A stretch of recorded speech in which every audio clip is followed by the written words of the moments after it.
The Arizona sun hung low over the ranch, painting everything the color of rust and regret. Marcus Donovan sat motionless on the porch, weathered hands wrapped around a coffee mug gone cold hours ago. 65 years had carved deep lines around his eyes, each one a roadmap of battles fought and brothers buried. The gray in his beard caught the light like silver wire, and his shoulders, once broad enough to carry the weight of 70 men, now curved slightly forward under decades of invisible loads. Beside him, his grandson Ethan perched on the railing, 18 years old and burning with the same fire Marcus remembered from his own youth. The kid wore his hair high and tight, Marine recruiting papers folded in his back pocket like a loaded weapon. He'd been quiet for the better part of an hour, watching the old man stare at nothing, waiting for something neither of them could name. The desert stretched endlessly before them, heat waves dancing over scrub brush and ancient rock formations that had witnessed more history than any living man could claim. Somewhere in the distance, a hawk circled, patient and purposeful. Marcus tracked its flight with eyes that had seen too much and forgotten nothing. Ethan finally broke the silence, his voice carrying the particular kind of respect young men reserve for old warriors who've earned every scar. "Grandpa, why do they call you the last wolf?" Marcus didn't answer immediately. He set the cold coffee aside and pulled a cigarette from the pack in his shirt pocket, lighting it with practiced economy of motion. The smoke curled upward, dissipating into the vast empty sky when he spoke. His voice carried the gravel of 1,000 miles of highway and 100 firefights survived. "That's a long story, son. You got time?" Ethan shifted his weight, settling in. "I've got all the time you need." The old man smiled just barely at the corner of his mouth. It was the kind of smile that knew things, that had paid prices younger men couldn't imagine. "All right then, but this isn't some glory story. This is about what happens when you build something worth dying for, and then have to prove you meant it. This is about the last ride that changed everything." He drew on the cigarette, held the smoke, released it slowly. "Let me tell you about 17 years ago, when I was 48 years old and still believed I could save everyone." The desert shimmered, time folded, and the past rose up like heat off pavement. 17 years earlier, Marcus Donovan woke at 430 hours to the sound of screaming. Not real screaming, the kind that only echoed inside his skull, residue from a war that ended 4 decades ago, but never really left. Quezon, 1968. Mortar fire. His best friend Rodriguez blown apart 3 feet away, painting Marcus's face with blood and bone fragments. The screaming came from Marcus's own throat, back then, watching his brother Dynasty in the red mud of Vietnam. Now, at 48, he jolted upright in the darkness of his bedroom, heart hammering against ribs that remembered the concussion of artillery. Sweat soaked through the sheets. His hands shook, always shook after the dreams, and he pressed them flat against his thighs until the trembling subsided. This was the price. Every man who'd seen combat paid it, one nightmare at a time. He rose without turning on lights, navigating his small ranch house by memory and moonlight filtering through half-drawn blinds. The floorboards creaked under his weight, 200 pounds that used to be pure muscle but now carried the softness of middle age around the middle.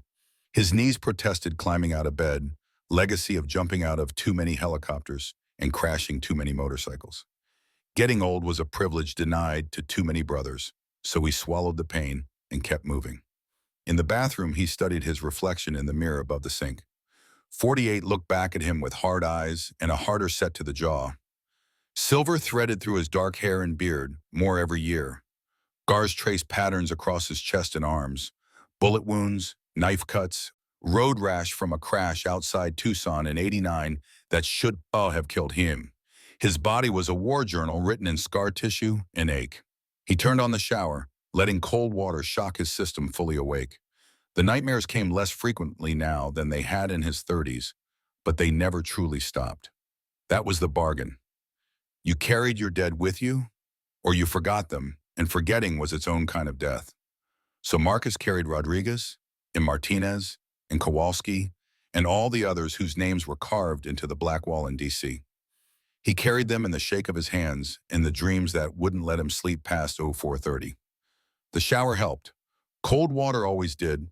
It grounded him in present reality, reminded him that Vietnam was 40 years gone and he'd survived to fight different battles on different ground. By the time he stepped out and toweled off, the shaking had stopped and his breathing had evened out. Control reasserted. The warrior's discipline never left, even when everything else did. He dressed in the dim pre-dawn light, jeans worn soft from 1,000 rides, black t-shirt, heavy boots with steel toes. His leather cut hung on the back of a chair, and he pulled it on with the reverence some men reserve for church robes.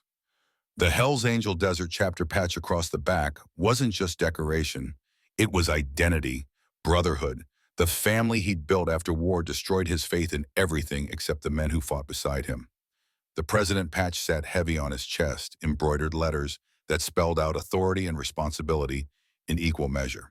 Beneath it, rows of smaller patches told the story of 3 decades in the club. Founding member 1975, 25-year rocker, sergeant-at-arms before he took the president's chair. Each patch earned through blood or loyalty or both. In the kitchen, he started coffee, black, strong enough to strip paint, and stood at the window watching the desert come alive with first light. His property stretched 20 acres into nowhere, buffers between him and civilization.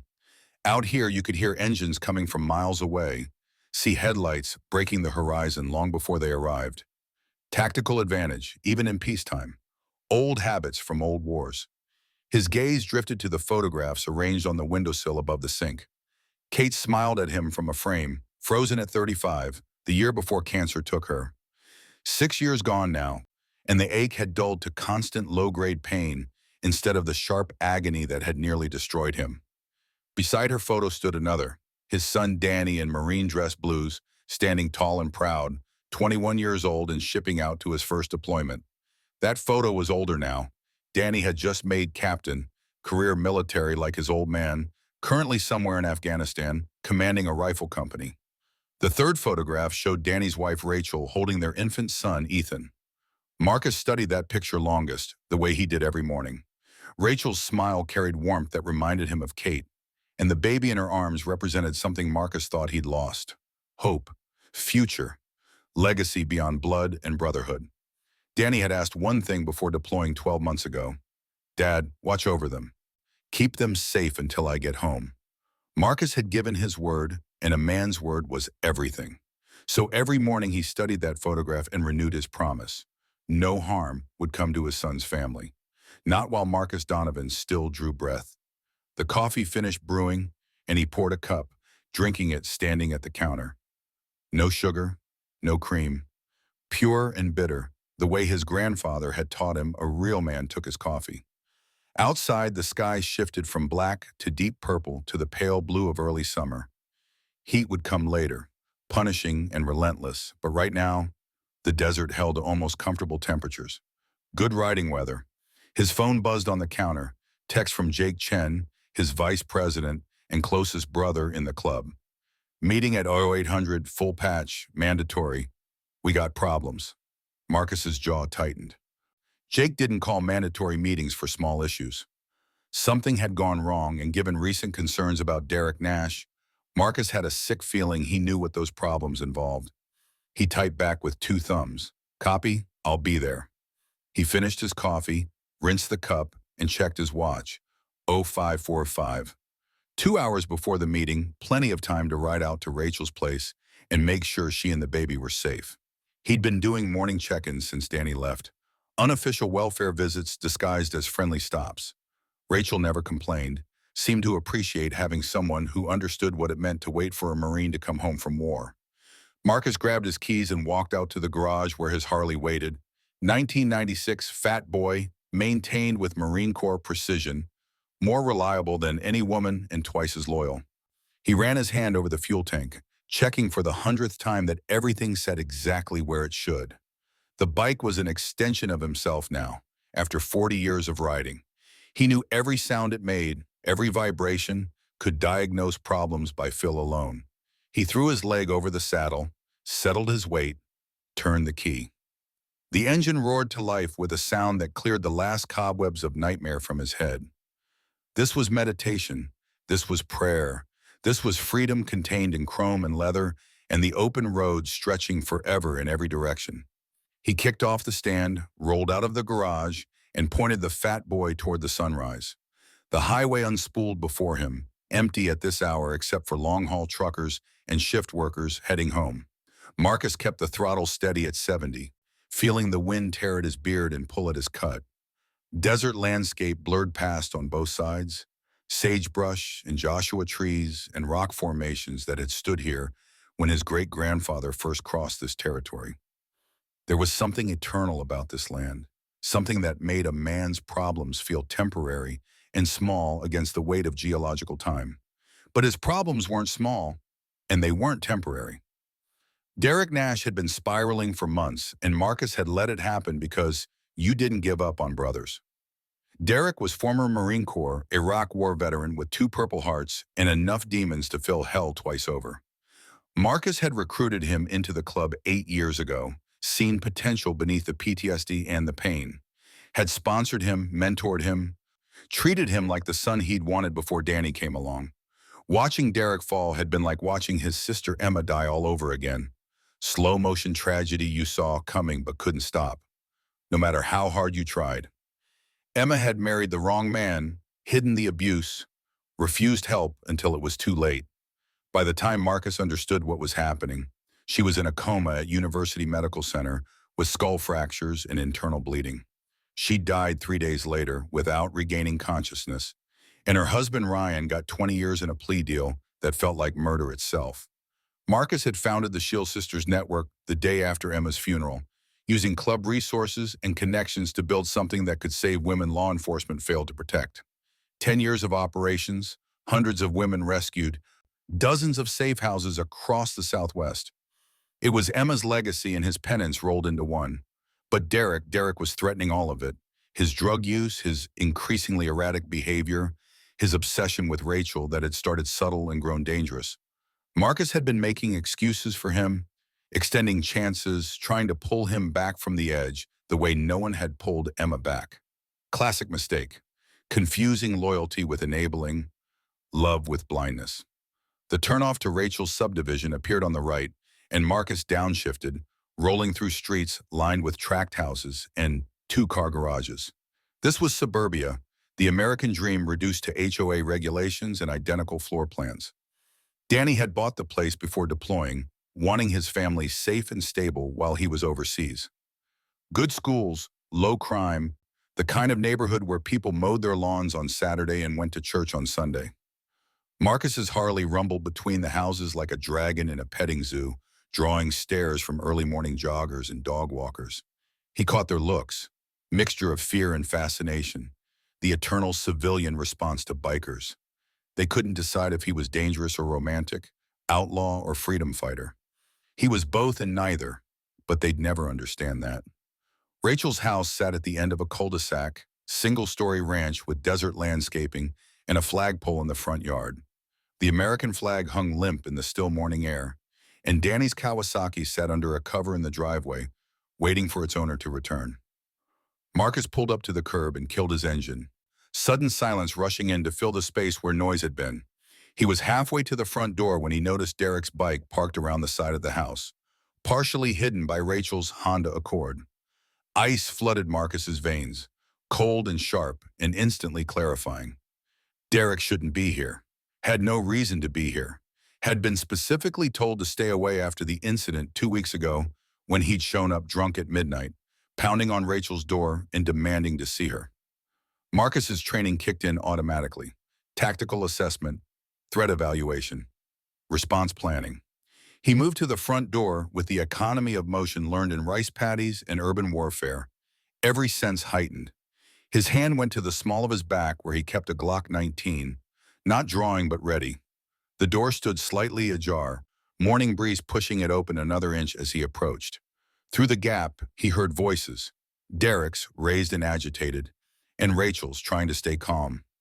Marcus eased the door open and stepped inside without announcing himself, slipping into the shadows of the entrance hallway. Military habits died hard. Sometimes they kept you alive. The living room lay ahead, visible through an archway. Rachel sat on the couch with 2-year-old Ethan beside her, the baby clutching a stuffed dinosaur and staring at Derek with wide, frightened eyes. Derek paced in front of them, hands gesturing wildly as he talked. He'd lost weight since Marcus last saw him, gaunt now, cheekbones sharp beneath skin gone gray. His eyes had that hollow look addicts got, pupils too large and movements too jerky. Not just using heavy.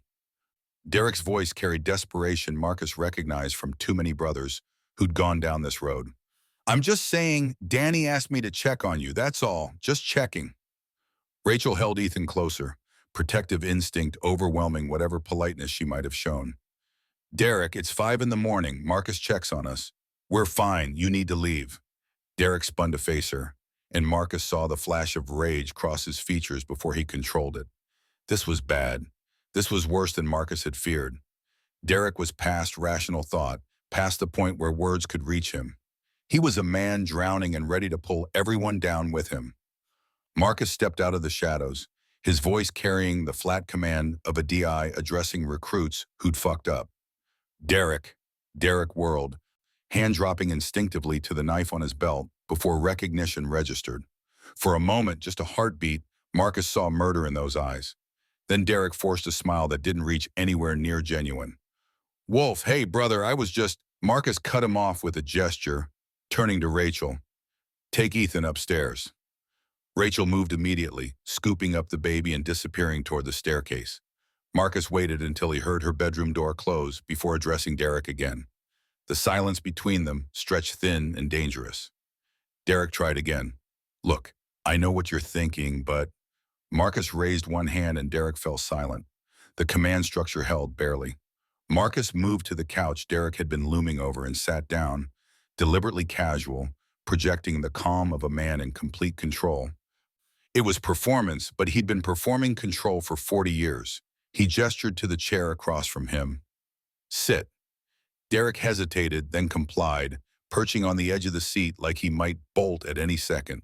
His leg bounced nervous energy, and his hands kept moving, picking at his jeans, rubbing his face, never still.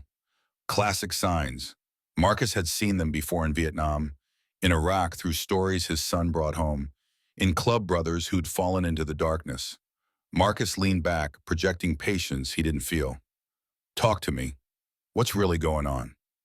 Derek's face crumpled, and for a moment the warrior veneer cracked to show the broken man underneath. I can't sleep, Wolf. I try. But every time I close my eyes, I'm back there.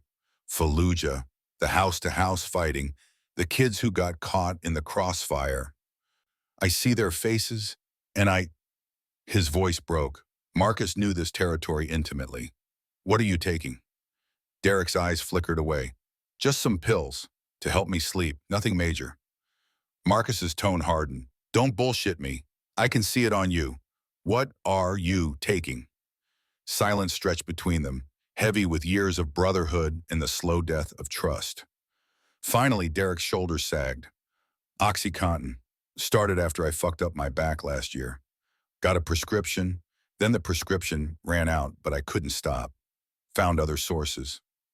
Marcus closed his eyes briefly, feeling the weight of failure settle onto his shoulders. He should have seen this sooner, should have intervened before it got this deep. Emma's death had taught him what happened when you waited too long, but apparently he hadn't learned the lesson well enough. How much? Derek laughed, bitter and broken. Enough that I need more every day just to feel normal. Enough that I'm buying from the same cartel scum we're supposed to be keeping out of our territory. Enough that I'm... He stopped, caught himself. Marcus leaned forward, voice dropping to the dangerous quiet men who'd served learned to fear. Enough that what, Derek? The younger man looked up, defiance flaring in those hollowed eyes.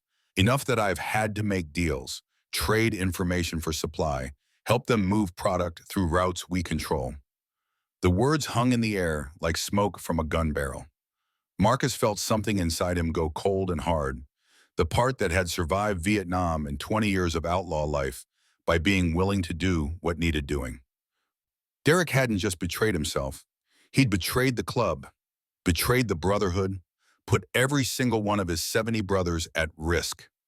Marcus stood slowly and Derek flinched. Good. He should flinch. Marcus's voice came out measured and level, which somehow made it more terrifying. How long? Derek's defiance crumbled. 6 months, maybe 7. Wolf, I didn't have a choice. I needed... Marcus raised one hand, silencing them. You always have a choice. You chose wrong, repeatedly. Derek surged to his feet, anger replacing fear. You don't understand what it's like. The nightmares, the flashbacks, the feeling like you're drowning every fucking second of every fucking day. I needed something to make it stop. Marcus met his eyes with the flat stare of a man who'd stared down worse. I wake up screaming about Vietnam 3 times a week. I see Rodriguez's face blown apart every time I close my eyes. I carry 27 dead brothers with me every day. You think you're the only one who's drowning? The raw honesty of it seemed to shock Derek into silence. Marcus pressed forward, driving the point home. Difference between you and me? I found purpose bigger than my pain. I protect people. I built something that matters. I give my demons direction. You fed yours until they ate you alive. Derek's face twisted. Must be nice having all the answers, being the perfect warrior who never breaks. Marcus shook his head slowly. I've broken plenty, but I broke towards something, not away from everything. And I sure as hell didn't betray my brothers to drug dealers. He paused, letting that sink in. You come near Rachel again without my permission. We're going to have a different kind of conversation. Understood? Derek stared at him for a long moment, something ugly moving behind his eyes. Then he nodded just once and moved toward the door. He paused at the threshold, looking back. You know what your problem is, Wolf? You think you can save everyone. But some of us don't want to be saved. Some of us just want to burn. He walked out before Marcus could respond, and moments later his motorcycle roared to life and faded into the distance. Marcus stood in Rachel's living room, feeling every one of his 48 years pressing down on him like physical weight. This wasn't over. It was barely beginning. Rachel appeared at the top of the stairs, still holding Ethan. Is he gone? Marcus nodded. He's gone, but he'll be back. They always come back. She descended the stairs carefully, and Marcus saw the fear she'd been hiding while Derek was present. Her hands shook slightly as she set Ethan down, and the baby immediately wrapped his arms around her leg, seeking comfort. Marcus, I'm scared. The way he looks at me, it's not right. It's like he thinks I belong to him or something. Marcus had seen that look before on Ryan's face in the weeks before he killed Emma. Obsession masked as love, possession masked as protection. It was a look that meant violence was coming, just a question of when. I need you to be honest with me. Has he tried anything? Touched you? Threatened you? Anything at all? Rachel shook her head, but her body language told a different story. Arms crossed protectively, weight shifted away from the door. Not directly, but he sends text. Shows up at random times, tells me Danny asked him to watch over us. But when I called Danny last week, he didn't know what I was talking about. Said he never asked Derek to do anything. Rage flickered through Marcus's chest, hot and immediate. Derek was stalking his son's wife, lying about it, using Danny's deployment as cover. This had crossed every line this club held sacred. I'm going to handle this, today. But until I do, I need you to promise me something. Rachel met his eyes, and he saw steel underneath the fear. Good. She'd need that. Anything. Marcus pulled a card from his wallet, plain white, single phone number printed in black. This goes to Diana Cross. She runs Shield Sisters, the women's protection network I founded. You call that number anytime, day or night, someone answers. You tell them Wolf sent you, and they'll move heaven and earth to keep you safe. Understand? Rachel took the card with steady hands. You think it's going to get that bad? Marcus wished he could tell her no, could reassure her that Derek would back off and everything would be fine. But he'd learned the hard way that false comfort killed. I think Derek's sick and desperate, which makes him dangerous and unpredictable. I'm going to do everything in my power to fix this situation without it escalating. But if I can't, he let the sentence hang, unfinished. Rachel tucked the card into her pocket. Danny trusted you to protect us. I trust you too. The weight of that trust settled onto Marcus's shoulders, joining all the other responsibilities he carried. He looked at Ethan, who'd abandoned his mother's leg to toddle over and stare up at Marcus with wide, curious eyes. The baby reached up with both arms, universal child language for pick me up. Marcus bent down and scooped his grandson into his arms, feeling the solid weight of 2 years of life and infinite potential. Ethan grabbed Marcus's beard, tugging experimentally, and laughed when Marcus made a mock pained face. This was why. This innocent joy, this unburdened future, this chance to get things right that he'd failed to get right with Emma. This was what made all the scars and nightmares worthwhile. He held Ethan close and made the same promise he'd made to Danny, silently this time, but no less binding. No harm would come to this child. Whatever it took, whatever price had to be paid, Marcus would keep his family safe. That was the code. That was everything. After making sure Rachel had his number, Diana's number, and Jake's number programmed into her phone on speed dial, Marcus reluctantly left. The morning had grown hot while he was inside, Arizona sun climbing toward its brutal zenith.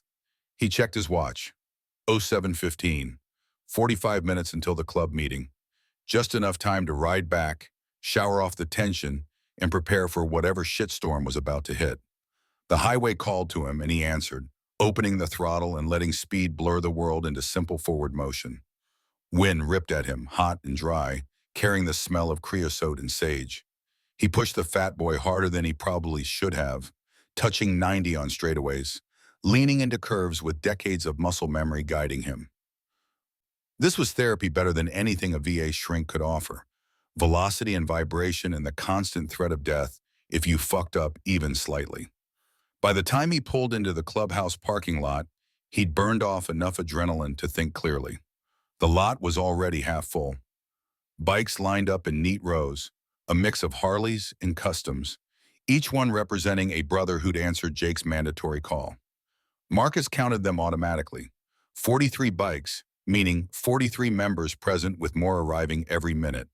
Whatever Jake needed to discuss, it was big enough that brothers were canceling work, rearranging schedules, driving in from satellite chapters across the state. The clubhouse itself had started life as a warehouse before the club purchased it in 1982,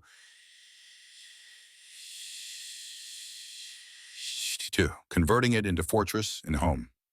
Concrete block construction, reinforced doors, security cameras covering every approach. Inside, meeting room, bar, kitchen, chapel for private prayers, and barracks where brothers could crash when they needed sanctuary. The walls were covered with photographs spanning 4 decades, founding members in their 20s, fresh from Vietnam, and looking for new wars to fight. Annual runs, funerals for fallen brothers, charity events where grim-faced bikers handed oversized checks to children's hospitals. Marcus dismounted and pulled off his sunglasses, surveying the gathered bikes. He recognized most by sight: Luis Rodriguez's custom chopper, with the Virgin Mary airbrushed on the tank, Tommy McKenna's blacked-out Dina, Cole Washington's vintage shovelhead that he'd rebuilt from frame-up. Each bike told a story about its owner, and Marcus knew every story by heart. Jake's Sportster sat near the door, which meant the VP was already inside coordinating. Jake had been Marcus's right hand for 8 years now, recruited from the Army Rangers after his discharge. The kid, though at 42 he wasn't really a kid anymore, had leadership potential Marcus recognized because he'd seen it in the mirror 30 years ago. Strong, smart, loyal to the bone, with just enough edge to make hard decisions when compassion would get you killed. Marcus pushed through the front door into blessed, air-conditioned cool. The main room opened before him, brothers clustered in small groups, voices low and serious. Conversation stopped when he entered, heads turning toward their president. Marcus read the mood instantly. Fear, anger, confusion, the dangerous cocktail that preceded bad decisions and worse outcomes. He needed to take control before things spiraled. He jerked his chin toward the meeting room, and brothers began filing in without needing verbal orders. This was the command structure they'd built over decades, military precision applied to outlaw life. By the time Marcus reached the meeting table, every chair was filled and latecomers lined the walls, standing room only. 70 men, give or take, all wearing the same patch, all bound by the same code. Marcus remained standing at the head of the table, letting silence build until it pressed against the walls. Then he looked at Jake. Report. Jake stood, opened a folder, and began laying out photographs on the table. Security camera stills, blown up to 8 by 10 glossies. Marcus leaned forward, studying them. The images showed Derek meeting with men Marcus recognized from intelligence files. Sonora cartel members, mid-level operators who control drug trafficking routes through Arizona and New Mexico. Jake's voice carried no emotion, just facts delivered with military efficiency. These were taken over the past 4 months at various locations. We've confirmed 12 separate meetings between Derek and cartel representatives. Financial analysis shows unusual deposits into an account we trace back to him, $73,000 over 6 months. Cole Washington spoke up from his seat halfway down the table, his deep voice carrying the weight of 20 years as sergeant-at-arms. That's not all. I've been tracking club resources, vehicles, safe houses, supply routes. Someone's been feeding information to outside parties. The cartel's been avoiding our protection rackets, hitting spots we don't cover, moving product through gaps in our territory. That doesn't happen by accident. Luis Rodriguez added his piece, sliding a ledger across the table toward Marcus. The money matches up. Every time we lost a revenue stream, Derek's account got a deposit. He's been selling us out for drug money. The room erupted in angry voices, brothers shouting over each other, calling for Derek's head, demanding immediate action. Marcus let it go on for exactly 15 seconds, then slammed his palm flat on the table. The sharp crack of flesh on wood cut through the noise like a gunshot, and silence crashed back down. Marcus's gaze swept the room, meeting each man's eyes in turn. We're not a mob. We're a brotherhood. We follow the code, which means Derek gets due process before we do anything. He turned back to Jake. Have you confronted him? Jake shook his head. Wanted to bring it to you first. But Wolf, there's more. Diana called me this morning. 3 women from Shield Sisters' safe houses have been compromised. Someone leaked their locations. 2 women are missing, presumed taken by their abusers or sold to traffickers. One woman, Yesenia Fuentes, 23, fled her cartel boyfriend 6 months ago, was found dead yesterday in a dumpster behind a truck stop in Nogales. The temperature in the room dropped 20 degrees. Shield Sisters was sacred, the one thing every brother held above even club business. It was Emma's legacy, the good they did to balance the gray area of their other operations. Anyone who betrayed Shield Sisters betrayed everything the club stood for. Marcus forced his voice to stay level, though fury burned in his chest. You have proof Derek leaked those locations?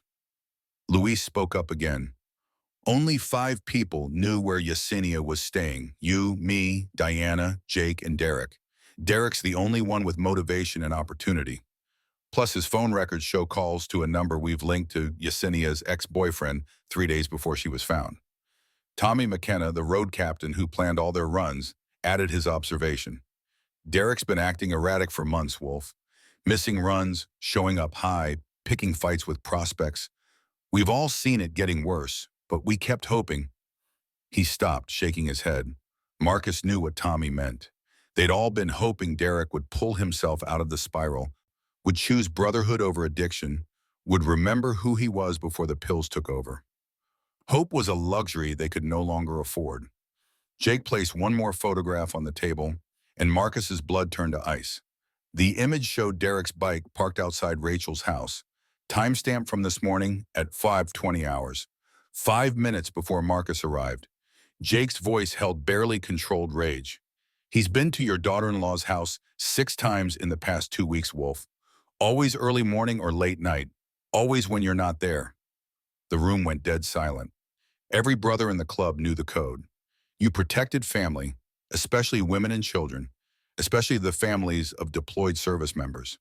Derek had violated that code repeatedly, deliberately, while lying about it to Marcus's face. There was no coming back from this.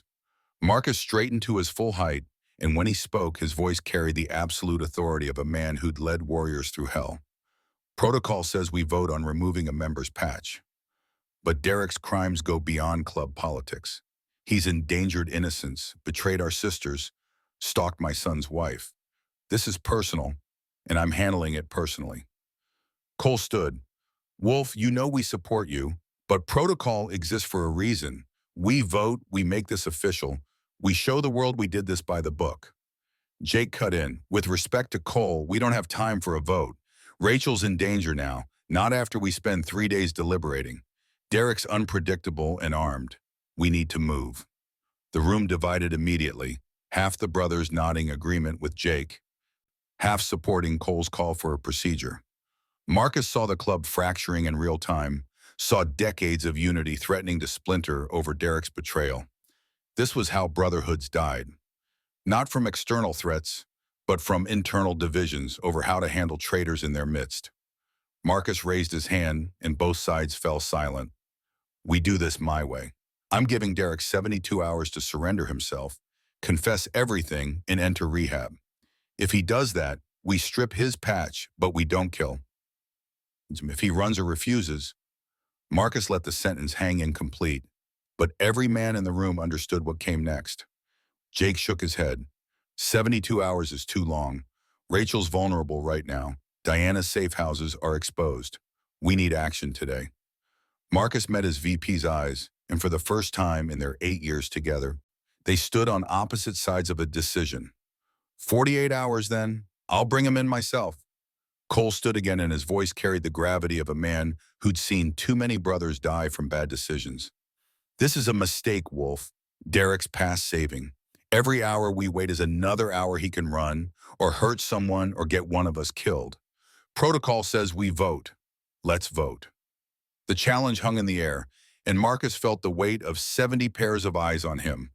Cole was right about protocol. Jake was right about danger. But Marcus had made Derek a promise years ago when he sponsored him into the club. Brothers didn't abandon brothers until every option was exhausted. He couldn't let Derek go without trying one last time to pull him back from the abyss. Marcus's voice came out harder than he intended. I'm not asking for permission. I'm telling you what's happening. 48 hours. I find Derek, I bring him in. We settle this as men. Anyone got a problem with that?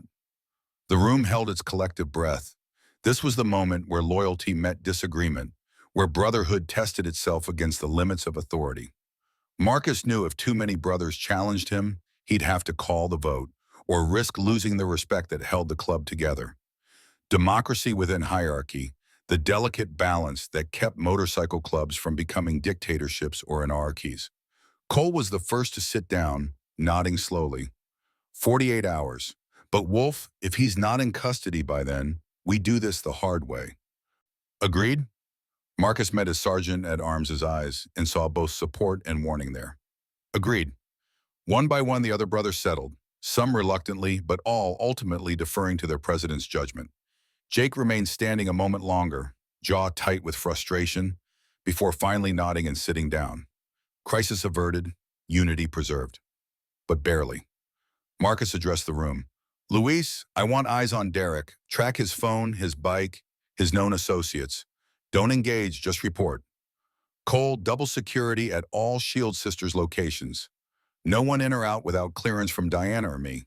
Tommy, prep a road crew, 20 bikes minimum, full kit, ready to roll on my signal. Jake, he paused, softening his tone. I need you to coordinate everything while I'm hunting Derek. Can you do that? Jake's expression remained tight, but he nodded. Yes, sir. Marcus hated the formality of sir, hated the distance it created, but right now they needed chain of command more than they needed friendship. Good. Everyone else, business as usual. We're not in crisis mode yet. We're in preparation mode.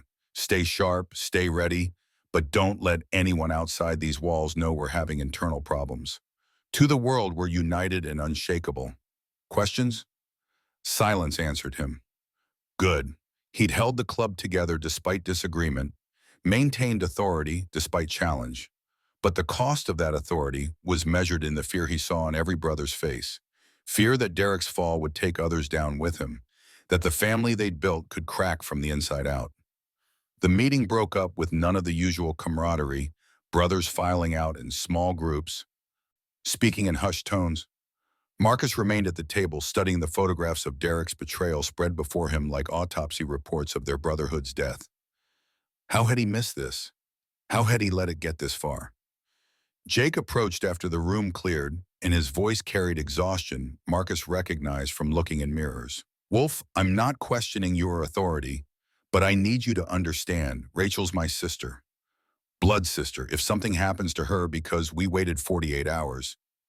Marcus's head snapped up. Your sister?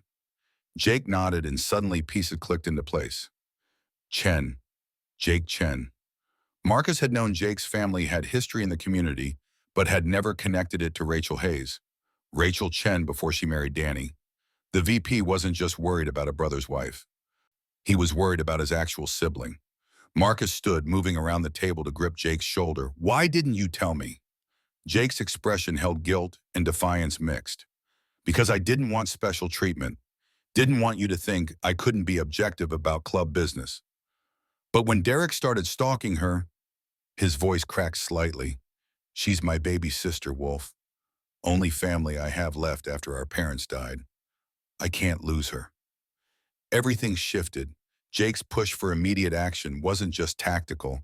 It was personal, visceral, the same protective rage Marcus felt toward Danny. He pulled Jake into a brief, hard hug, the kind warriors gave each other when words weren't enough. I'll bring Derek in. One way or another, your sister's safe by sunset tomorrow. That's my word. Jake nodded against his shoulder, then pulled back, wiping his eyes roughly. I trust you, old man. Just don't make me regret it. Marcus managed a grim smile. When have my plans ever gone sideways? Jake actually laughed, dark and short. You want that list chronologically or by body count? The moment of levity helped, breaking some of the tension that had been strangling them both. But underneath the brief humor lay cold reality. In 48 hours, Derek Nash would either be in custody or in the ground. There was no third option. Not anymore. The code was clear, and Marcus had helped write it. Betrayers died, no exceptions. His phone vibrated in his pocket, unknown number. Marcus answered automatically. Yeah. Sobbing on the other end, gasping breaths, and then Rachel's voice, barely recognizable through panic. Marcus, he took me. Derek took me. We're in his truck, and he's driving, and he won't tell me where we're going, and Ethan's crying, and I don't... The line went dead. Marcus's world narrowed to a single point of focus, every other concern burning away in the white heat of immediate crisis. He was moving before conscious thought caught up, Jake matching his stride as they burst out of the clubhouse into the brutal midday sun. Marcus's voice came out flat and cold, the tone he'd used in Vietnam when ordering men into situations they might not survive. Code Red, Derek has Rachel and Ethan. Full mobilization now, Ristim. Jake was already on his radio barking orders. All units respond. Priority Alpha. Hostage situation. The shield is active. Within 90 seconds, 43 bikes roared to life in perfect synchronization. Within 3 minutes, the entire chapter was rolling out of the parking lot in formation. A river of chrome and leather and focused violence headed toward an enemy who'd made the fatal mistake of threatening their family. Marcus led the pack, throttle wide open, wind screaming past his helmet. His mind raced through tactical scenarios, possibilities, contingencies. Derek was trained, dangerous, unpredictable. But he was also a drug addict acting on impulse, and impulsive men made mistakes.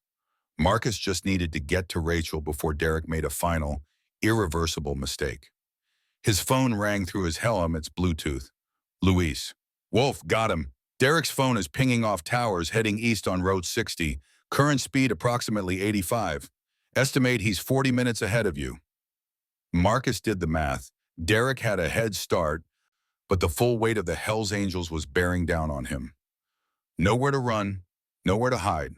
The question was whether Derek understood that or whether his drug-addled brain thought he could somehow escape consequences. Marcus keyed his mic. All units, Route 60 eastbound. Formation riding, maintain speed. Luis, coordinate with state police. I want roadblocks north and south. Nobody leaves this highway. Tommy, take half the pack and flank from the parallel county roads. Jake stays with me. Cole, call Diana and activate all Shield Sisters resources. If Derek makes it to any population center, I want eyes everywhere. Acknowledgements came back rapid fire, and the formation split smoothly, 20 bikes peeling off to follow Tommy on the flanking route, while the remaining 23 maintained pursuit on the main highway. This was military operation. Lessons from Vietnam and Iraq applied to domestic territory, overwhelming force brought to bear on a single target who'd violated the one unforgivable law: harming innocents. The desert flew past at 90 miles per hour, heat shimmers making the horizon waver like water. Marcus's hands were steady on the handlebars, his breathing controlled, but inside his chest, something ancient and terrible uncurled. This was the warrior he'd buried after Vietnam, the part of himself that could kill without hesitation when circumstances demanded it. He'd hoped never to release that particular demon again. Derek had left him no choice. Another call, this time from Diana. Marcus, I'm tracking Rachel's phone. She must have gotten it turned on before Derek noticed. GPS shows them stopped at mile marker 47, Rosie's Diner. That's Sophie's place. Marcus's memory supplied details. Sophie Chen, Jake's older sister, owner of a roadside diner the club occasionally used for meetings. She was survivor herself, pulled from a burning motel by Shield Sisters years ago when her abusive ex-husband hired mercenaries to track her down. If Rachel had made it to Sophie's diner, she'd chosen well. Sophie understood danger intimately. Marcus adjusted course, pushing the fat boy harder than he should have, coaxing 110 out of the engine on straightaways. The pack matched his speed, staying in formation, a rolling wall of brotherhood bearing down on their target with mathematical precision. Rosie's Diner appeared on the horizon, classic Route 66 architecture with chrome trim and neon signs. 3 vehicles in the parking lot: Derek's pickup truck, Sophie's Honda Accord, and a beat-up Chevy that probably belonged to a trucker or early lunch regular. Marcus held up his fist, and the formation slowed, splitting to surround the building from all sides. No escape routes, no blind spots. Textbook containment. They rolled to a stop 50 yards out, engines idling low, waiting for orders. Marcus killed his engine and dismounted, Jake beside him immediately. The silence felt heavy after hours of wind and road noise. Through the diner's front window, Marcus could see shapes moving inside. 3 people, maybe 4. No obvious violence, not yet. Jake's voice came low and urgent. How do you want to play this? Marcus studied the building, calculating angles and cover, exits and firing lines. The old warrior in him saw this as a tactical problem to be solved, but the man, the father, the brother, he saw his grandson inside that building, innocent and terrified, and knew any solution requiring violence near that child was no solution at all. His voice came out measured and calm, betraying none of the fury churning in his gut. We talk first. Derek's cornered, but he's not stupid. He knows he can't fight his way through 70 brothers. If he's got any sense left, he'll surrender Rachel and Ethan peacefully. Jake's expression said he doubted Derek had any sense left, but he nodded. And if he doesn't? Marcus didn't answer with words. He simply drew the Glock from the small of his back, checked the magazine, chambered around, and started walking toward the diner's front door. Behind him, he heard 22 other weapons being made ready. The message was clear. Derek could choose peace or violence, but either way, he was leaving here without his hostages. The diner door stood slightly ajar, and Marcus could hear voices inside. Derek's rising in pitch and desperation. Sophie's trying to stay calm. Rachel's pleading. And underneath it all, Ethan crying that particular wail toddlers made when the world stopped making sense. Marcus pushed the door open slowly, letting it swing wide to frame him in the doorway. Bright midday sun at his back cast his shadow long across the checkered linoleum floor. He stood there for a moment, letting Derek see him, letting the full weight of his presence sink in. Then he stepped inside, Jake flanking him to the right, both men's weapons held low but ready. The scene inside locked into Marcus's mind with crystal clarity. Rachel sat in a booth against the far wall, holding Ethan tight against her chest. The boy's face was red from crying, but he'd gone quiet now, sensing the change in atmosphere. Sophie stood behind the counter, hands visible and empty, but her posture suggested a weapon within reach. Smart woman. An older man, trucker, judging by his cap and weathered hands, sat frozen at the counter, coffee cup halfway to his mouth. And Derek stood in the center of the room, blocking the path to Rachel's booth. He'd pulled a knife, standard Marine K-bar, worn handle suggesting decades of use. His hand shook holding it, not from fear but from withdrawal symptoms racking his system. His eyes looked almost feral, cornered animal recognizing but not accepting its fate. When Derek spoke, his voice came out raw. "Wolf, this wasn't supposed to, I just needed." Marcus raised his free hand, palm out, universal gesture, forced stop. "Derek, brother, let's talk this through." Derek's laugh bordered on hysterical. "Talk? Like you talked this morning? You know what I saw in your eyes when you looked at me? Pity, disgust, like I was already dead and you were just waiting for the funeral." Marcus took one careful step forward, closing distance by inches. "You're sick. I've known that for months. Should have acted sooner, should have forced you into treatment. That's on me. But Derek, this right here," he gestured at Rachel and Ethan, "this isn't you. This isn't the brother I know. This is the drugs talking." Derek's grip on the knife tightened. "The drugs are the only thing keeping me sane. You don't understand, Wolf. You can't understand. I see them every night. The children we killed, the families we destroyed. All for what? For oil? For politicians? For nothing?" The anguish in Derek's voice was real, and Marcus recognized it because he carried the same ghosts. But ghost-haunted men didn't get to take hostages, didn't get to terrorize innocents, didn't get to justify present evil with past trauma. Marcus's voice softened just slightly. "I do understand. Rodriguez, Martinez, Kowalski. I carry them all. But I learned something in 40 years of surviving. Your pain doesn't give you permission to create more pain. Your trauma doesn't excuse traumatizing others. You choose every day whether to be victim or victimizer. You're choosing wrong." Derek shook his head violently. "She was supposed to save me. Rachel was supposed to fix everything. She looks like—" He stopped, something vulnerable and broken crossing his face. "She looks like my mother. Before my father killed her. Before I couldn't save her. And I thought if I could protect Rachel, if I could keep her safe, maybe it would mean I wasn't worthless. Maybe it would mean I could still be the hero instead of the monster." Understanding clicked into place with sickening clarity. This wasn't just obsession. It was transference, trauma projection, decades of unprocessed grief manifesting as stalking behavior. Derek didn't want Rachel as a woman. He wanted her as symbol, as stand-in for the mother he'd failed to protect as a child. It explained everything and excused nothing. Marcus took another step. "Your mother's death wasn't your fault, Derek. You were 9 years old. At dawn, 9-year-olds don't stop abusive fathers. But grown men choose better. They get help. They face their demons instead of feeding them. They don't punish innocent women for looking like someone they lost." Derek's eyes filled with tears. "I can't lose her. If I lose her, I've got nothing left. No club, no brothers, no purpose. Just the nightmares and the pills and the emptiness." Marcus heard the truth beneath the words. Derek was suicidal, had been for months. And this was elaborate suicide by cop scenario with Hell's Angels substituting for police. He was pushing for fatal confrontation because he lacked courage to end himself directly. Classic PTSD progression Marcus had seen in too many veterans over the years. But understanding Derek's psychology didn't change the tactical reality. Armed man, hostages, deteriorating situation.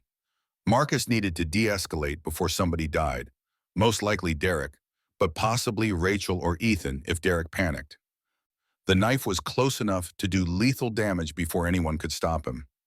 Sophie chose that moment to speak, her voice carrying the particular authority of someone who'd survived similar trauma. "Derek, I'm going to bring you water. You're dehydrated, probably coming down, thinking's impaired. Just water, okay? No tricks." Derek's head snapped toward her, knife rising defensively. "Stay back." Sophie ignored him, moving slowly around the counter with a plastic cup and a pitcher. She walked toward Derek with the fearlessness of someone who'd already faced her worst nightmare and survived. You're not a monster. I know monsters. My ex-husband was a monster.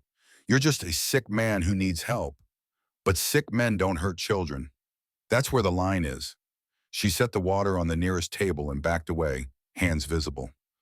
Derek stared at it for a long moment, then lunged forward and grabbed the cup, drinking desperately. His guard dropped for just a second, knife lowering as he tilted his head back to drain the water. Jake moved with ranger training, crossing the distance in 2 silent strides, hitting Derek from the side with a perfect tackle that sent both men crashing into a table. The knife skittered across the floor. Marcus was moving before conscious thought, kicking the weapon away, covering Rachel and Ethan with his body in case Derek had a backup weapon. The fight lasted perhaps 5 seconds. Derek was trained but exhausted, malnourished, withdrawal weakened. Jake had him face down on the linoleum in a textbook restraint hold, Mai in the small of Derek's back, both arms secured. Derek didn't resist. He just sobbed, all the fight draining out of him like water from a cracked vessel. Marcus holstered his weapon and moved to Rachel's booth, checking her and Ethan for injuries. Are you hurt? Did he touch you? Rachel shook her head, clutching Ethan so tightly the boy squirmed. No, he grabbed me at the house, put us in his truck, kept saying he was saving us from something. He wasn't making sense. I managed to call you, then he took my phone, but he didn't hurt us. He kept saying he'd never hurt us. Relief flooded through Marcus, followed immediately by rage at what Derek had put them through. He turned to look at his fallen brother, now zip-tied and being hauled upright by Jake and 2 other bikers who'd entered during the confrontation. Derek's face was a mess of tears and snot and blood from a split lip. All the arrogance and anger burned away to leave only broken humanity. Their eyes met across the diner, and Marcus saw the question there. What happens now? The answer was written in the code they'd both sworn to uphold.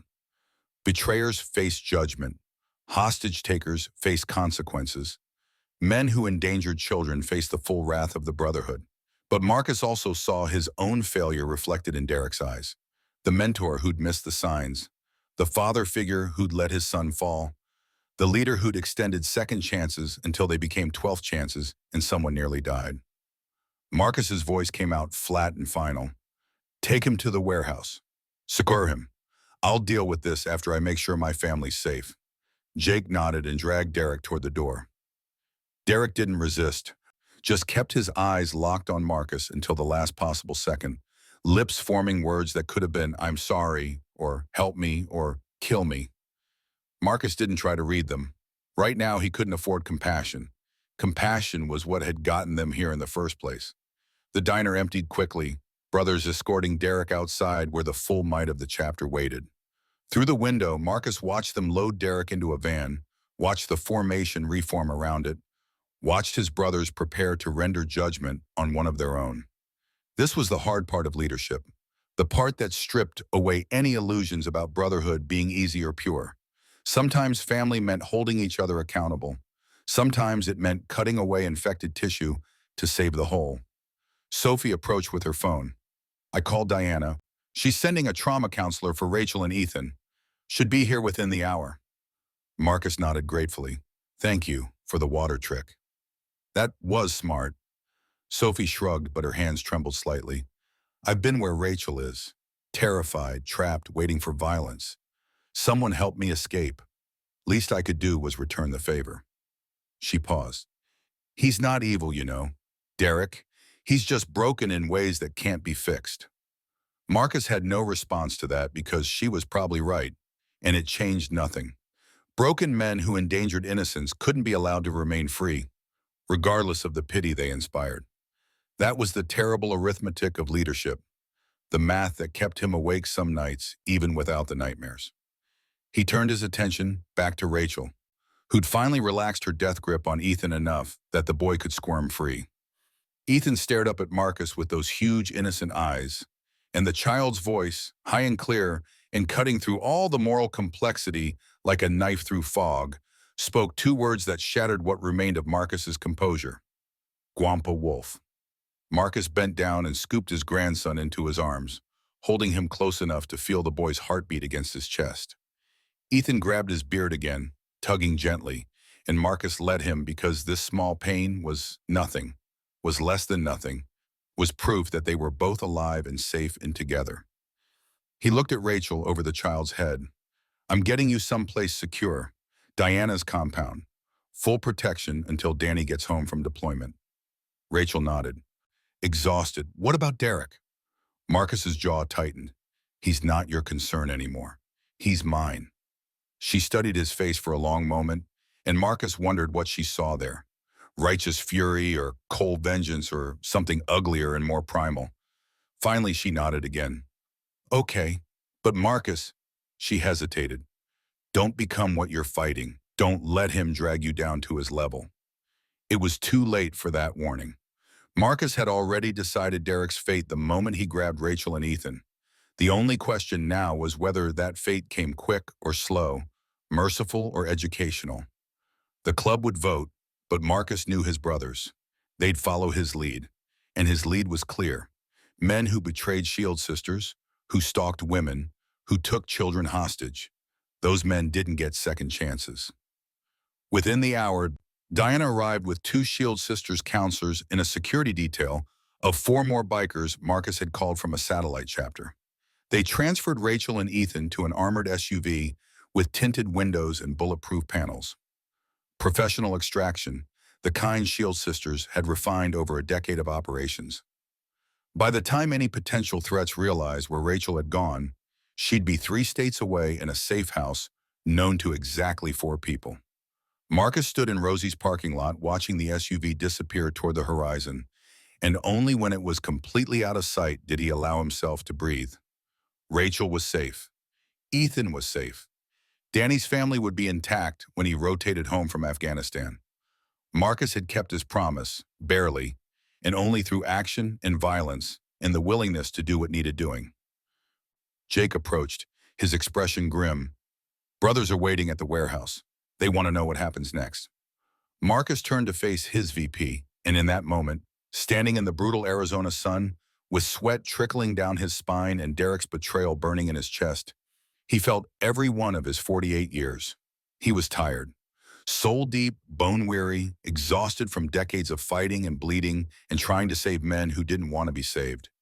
But tired men didn't get to quit, not when their brothers depended on them, not when justice needed serving. Marcus pulled on his helmet and swung onto his fat boy. Then let's go give them an answer. The ride to the warehouse took 20 minutes through increasingly desolate territory.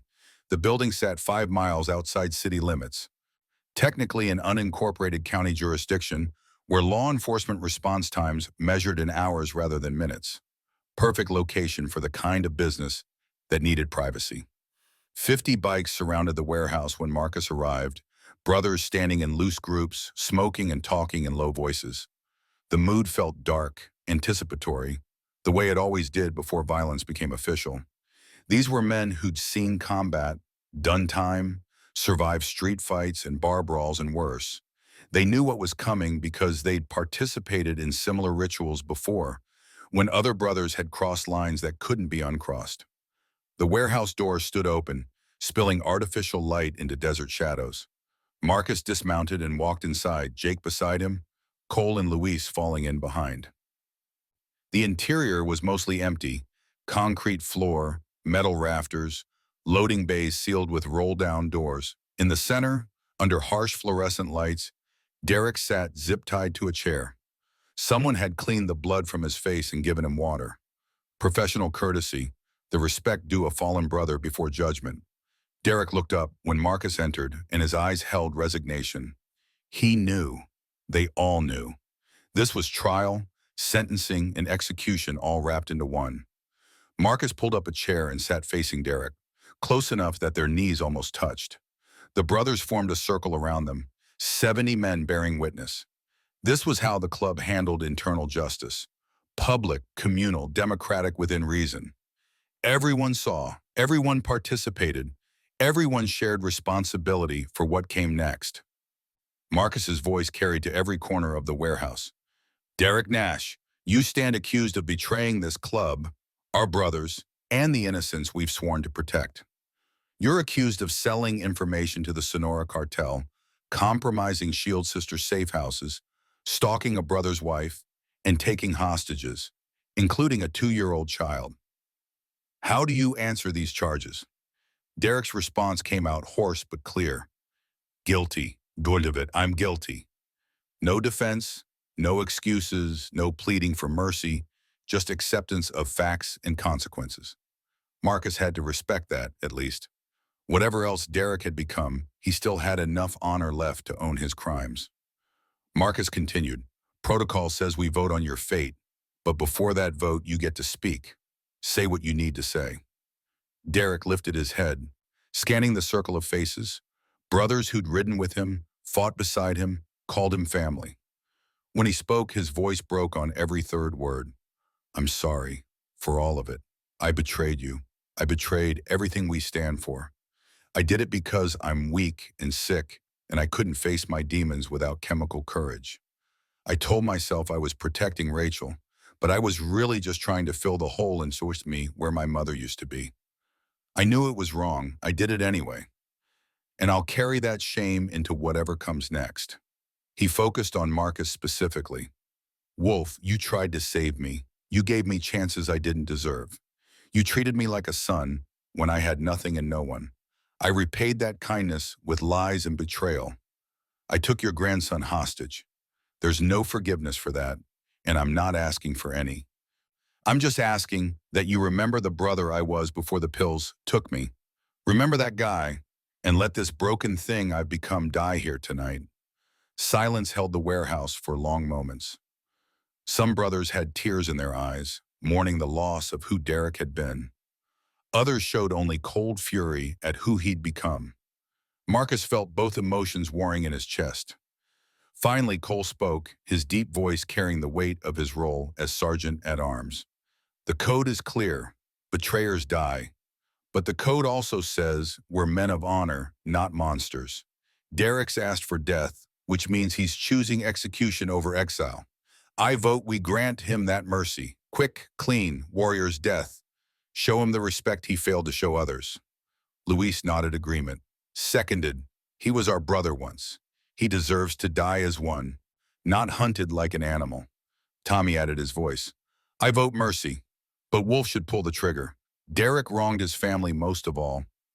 The vote went around the circle, each brother adding his voice to the tally.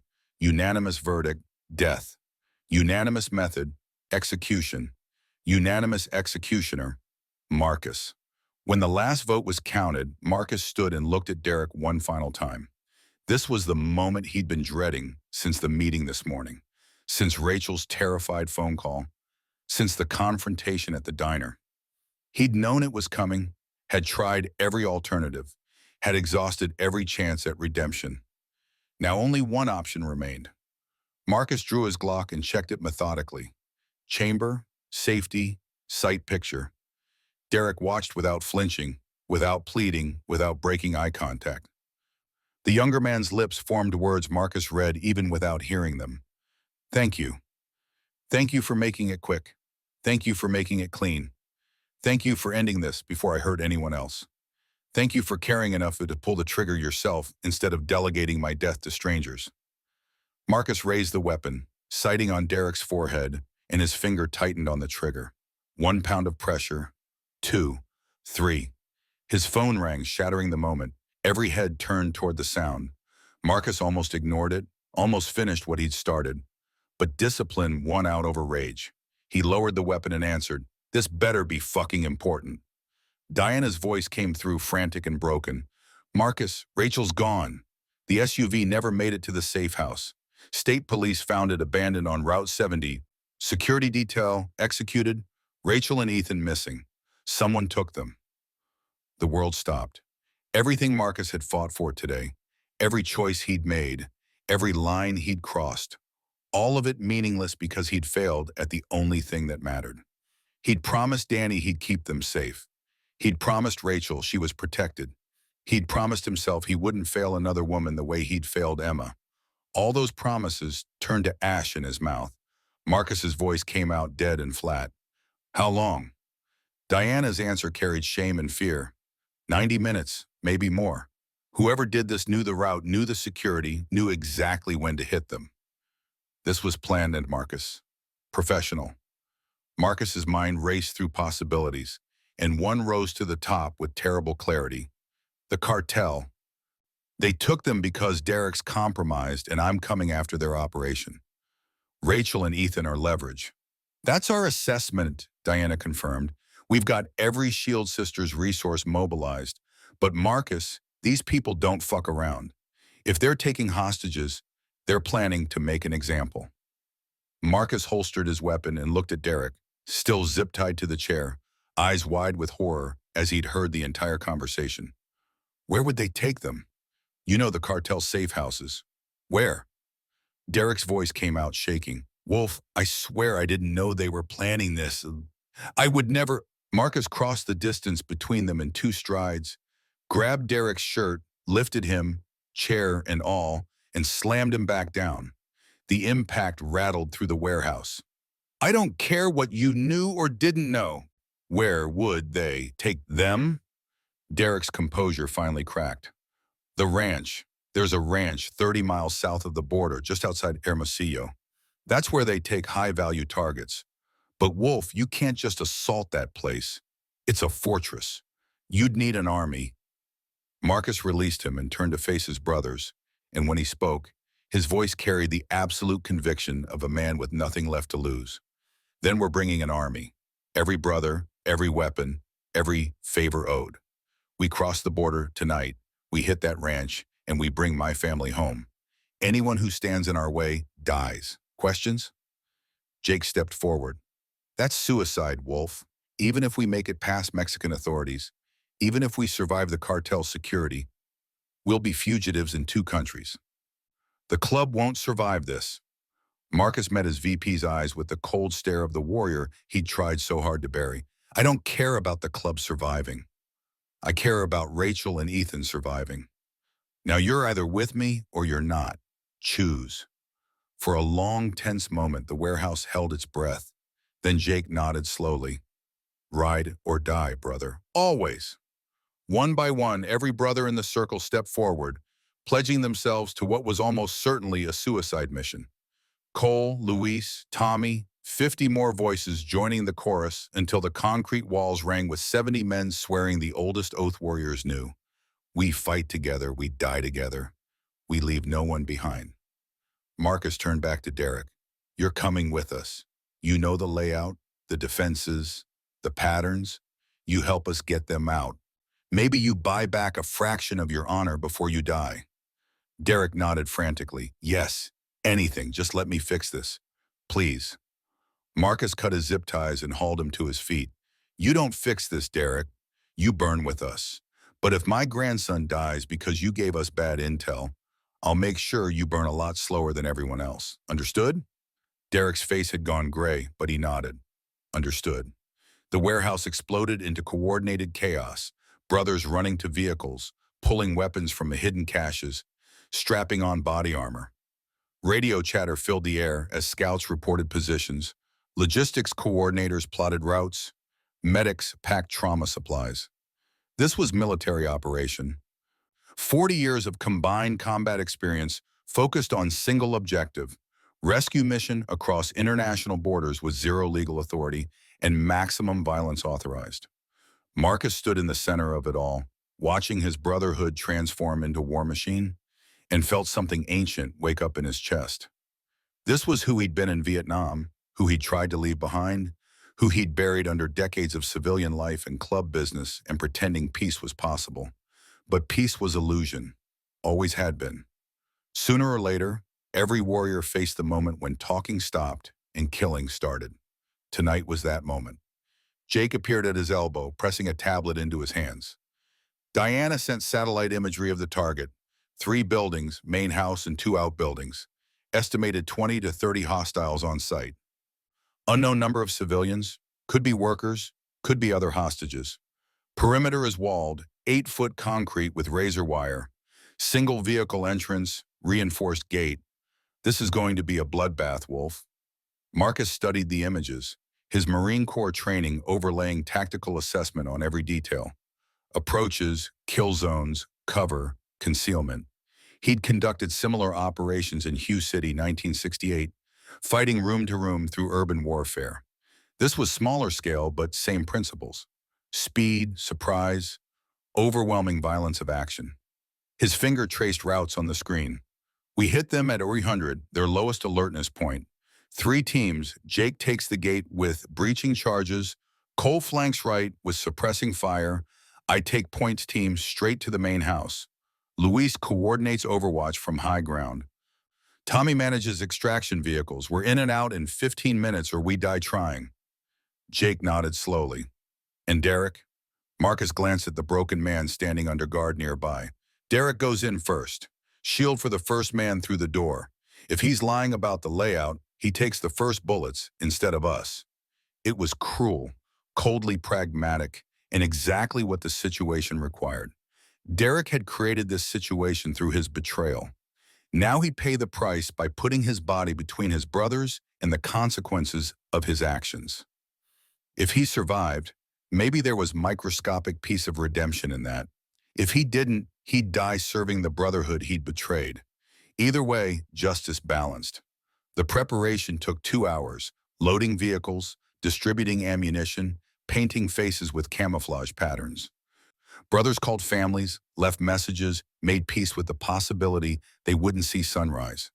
This was the price of brotherhood, the cost of living by a code that valued loyalty over law, honor over safety, family over everything, including self-preservation. As the sun set over the Arizona desert, painting the sky the color of blood and fire, 70 bikers prepared for war.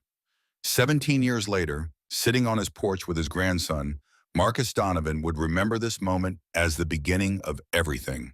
The last ride that defined legacy, the operation that transformed Hell's Angels from motorcycle club into legend. But tonight, standing in the gathering darkness with his brothers, he only knew one thing. Rachel and Ethan were out there, terrified and alone, held by men who understood nothing of mercy or honor. And Marcus was coming for them with the full weight of brotherhood behind him, ready to paint the desert with blood if that's what family required. Jake's voice cut through his thoughts. All teams ready. We roll in 10. Marcus nodded, pulled on his helmet, and climbed onto his fat boy one more time. The engine roared to life, joined by 69 others in perfect synchronization. The sound rolled across the desert like thunder, announcing their intentions to anyone listening. The wolves were hunting tonight, and mercy was off the table. They rolled out in formation, headlights cutting through darkness, riding toward the border and whatever waited beyond.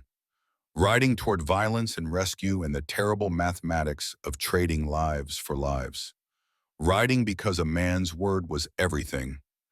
And Marcus had given his word to keep his family safe, no matter the cost, no matter the consequences, no matter what he had to become. The convoy disappeared into the night, carrying warriors toward their destiny, and Marcus Donovan toward the moment that would define every day after. The moment when age and wisdom stepped aside, and the young wolf inside him remembered how to hunt. The convoy hit a roadblock 12 miles from the border. 3 state police cruisers arranged in a chevron pattern, blocking both lanes, light bars painting the desert and strobing red and blue. Marcus raised his fist, and the formation halted. Engines idling low, 70 men waiting for orders, while every instinct screamed to punch through and keep moving. Sheriff Tom Wade stepped out of the lead cruiser, belly straining against his uniform shirt, hand resting on his service weapon with the casual arrogance of a man who'd never faced real danger. Marcus knew Wade by reputation, corrupt to his bones, cartel-bought, the kind of lawman who made good cops look bad by association. The sheriff's smile was all teeth and malice as he approached Marcus's bike. Wade's voice carried false joviality that didn't reach his eyes. Marcus Donovan, fancy meeting you here. Where might you boys be headed at this hour? Marcus kept both hands visible on the handlebars, projecting calm while calculating distances and angles. Club business, nothing that concerns you. Wade circled the bike slowly, boots crunching on gravel. See, that's where you're wrong. Everything that happens in my county concerns me. especially when I get reports of a biker gang mobilizing like it's preparing for war. He stopped in front of Marcus, close enough that Marcus could smell coffee and chewing tobacco on his breath. I'm going to need you to step off that bike and place your hands on your head. Marcus didn't move. On what charges? Wade pulled handcuffs from his belt. How about conspiracy to commit murder, unlawful assembly, weapons violations for starters? Or we can add resisting arrest if you make this difficult. He raised his voice so every brother could hear. All of you, engines off, hands where we can see them.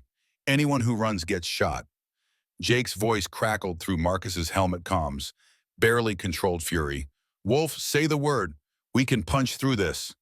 Marcus keyed his mic with thumb pressure, invisible to Wade. Negative, stand down. That's an order. Because fighting cops, even corrupt cops, was line you couldn't uncross. Kill a sheriff, and every law enforcement agency from here to D.C. would hunt them until the last brother fell. Rachel and Ethan needed rescuers, not martyrs. Marcus had to play this different, had to think instead of react. He killed his engine and dismounted slowly, hands moving to his head. Wade's smile widened as he approached with cuffs, and Marcus saw triumph there. The petty victory of small men wielding power over better men constrained by civilization. The metal closed around Marcus's wrists with precision that suggested Wade had done this many times before. Wade leaned close, voice dropping to whisper only Marcus could hear. The cartel says hello. They also say your daughter-in-law and grandson are real comfortable down south. Be a shame if something happened to change that.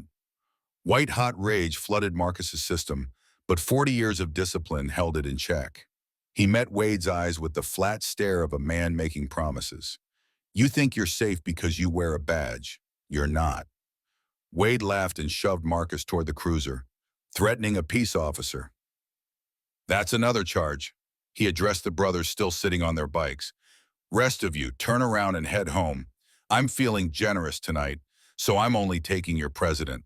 But if I see any of you heading south, I'll assume you're up to no good and act accordingly. Jake dismounted, taking one step forward. You can't just... Cole's hand on Jake's shoulder stopped him mid-sentence. The older man's voice carried the weight of experience. Stand down, brother. Wolf knows what he's doing. Marcus let them load him into the cruiser's back seat, let Wade drive him away from his brothers and toward the county jail. Let the moment stretch until Wade's confidence grew into carelessness. Because men like Wade made mistakes when they felt safe. And Marcus was very good at exploiting mistakes. The county facility squatted on the edge of town like a concrete tumor, razor wire catching moonlight in silvered spirals. Wade walked Marcus through processing with exaggerated courtesy, making sure every camera caught the president of Hell's Angels Desert Chapter being booked on multiple felonies. By the time they finished paperwork, it was past midnight, and Marcus was being led to a cell block that smelled of disinfectant and defeat. The guard, younger, probably local kid working his way through college, opened a cell containing 5 other inmates. Marcus read them instantly. 2 gangbangers from rival set, 1 meth addict going through withdrawal, 1 middle-aged white guy who screamed domestic violence, and 1 Hispanic male with dead eyes and Sonora cartel tattoos visible on his neck. The guard shoved Marcus inside and slammed the door. Breakfast at 6, don't cause trouble. Marcus claimed the empty bunk and sat, back against concrete wall, evaluating his cellmates while they evaluated him. The cartel soldier, Carlos, based on the name inked above the MS-13 Serpent, smiled without warmth. El Lobo, the wolf. Jefe said you might be coming. Marcus said nothing, just held the stare until Carlos looked away first, establishing dominance without violence. Old prison yard wisdom Marcus had learned doing 6 months in county back in '79 for assault. Some lessons stayed with you forever. The night passed with Marcus in meditation, conserving energy, planning contingencies. Every scenario ended the same way. He needed to escape, needed to get to Mexico, needed to reach Rachel and Ethan before the cartel decided hostages were more trouble than leverage. But escape from county lockup while facing multiple felonies? That required help from outside. At 043, 40 years of military conditioning meant his body woke at the same time regardless of circumstances. Marcus heard footsteps approaching his cell. Not the regular guard rotation. These steps were lighter, quicker, purposeful. The door opened and Sophie Chen stood there in civilian clothes, holding a clipboard that identified her as legal counsel. Her voice carried urgency masked as professional courtesy. "Mr. Donovan, I'm your attorney. We need to discuss your case privately." The guard, different one from last night, older and more alert, checked her credentials and shrugged. "Interview room 2, 15 minutes." They walked through institutional corridors painted that particular shade of green that existed nowhere in nature, designed to depress rather than soothe. The interview room held a metal table bolted to the floor and 2 chairs. Sophie waited until the door closed before speaking. The clipboard dropped and her demeanor shifted completely. "Jake sent me. We've got 36 hours before your arraignment, and Wade's pushing for no bail. He wants you stuck here while the cartel handles Rachel and Ethan." Marcus leaned forward, voice low. "Tell Jake, Operation Broken Shield. He'll know what that means." Sophie's eyes widened. "That's the Vietnam extraction protocol. Wolf, that's—" Marcus cut her off. "Suicide mission against impossible odds requiring perfect coordination and willingness to die trying." "I know. Tell him anyway." She nodded slowly, committing it to memory. "There's something else. Diana got intel from her FBI contact. Rachel's not just Danny's wife. She's undercover federal agent. Has been for 2 years. The whole marriage, the pregnancy, everything. It was deep cover operation targeting the cartel's trafficking network." The information hit Marcus like physical blow. His daughter-in-law was FBI. His son Danny knew, had to have known, was probably part of the operation himself. The deployment to Afghanistan could have been cover for something else entirely.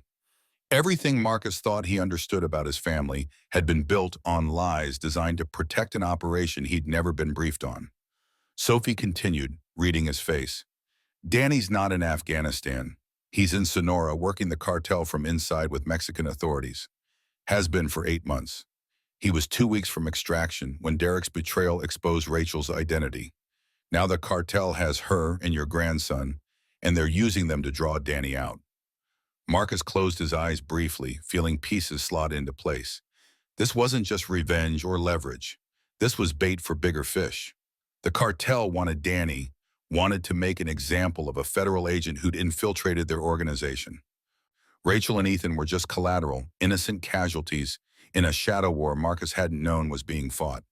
When he opened his eyes again, his voice carried steel. "Get a message to Danny. Tell him to stay hidden. I'm getting Rachel and Ethan out." Sophie's expression showed doubt. "Wolf, you're in jail. Wade's got you locked down tight.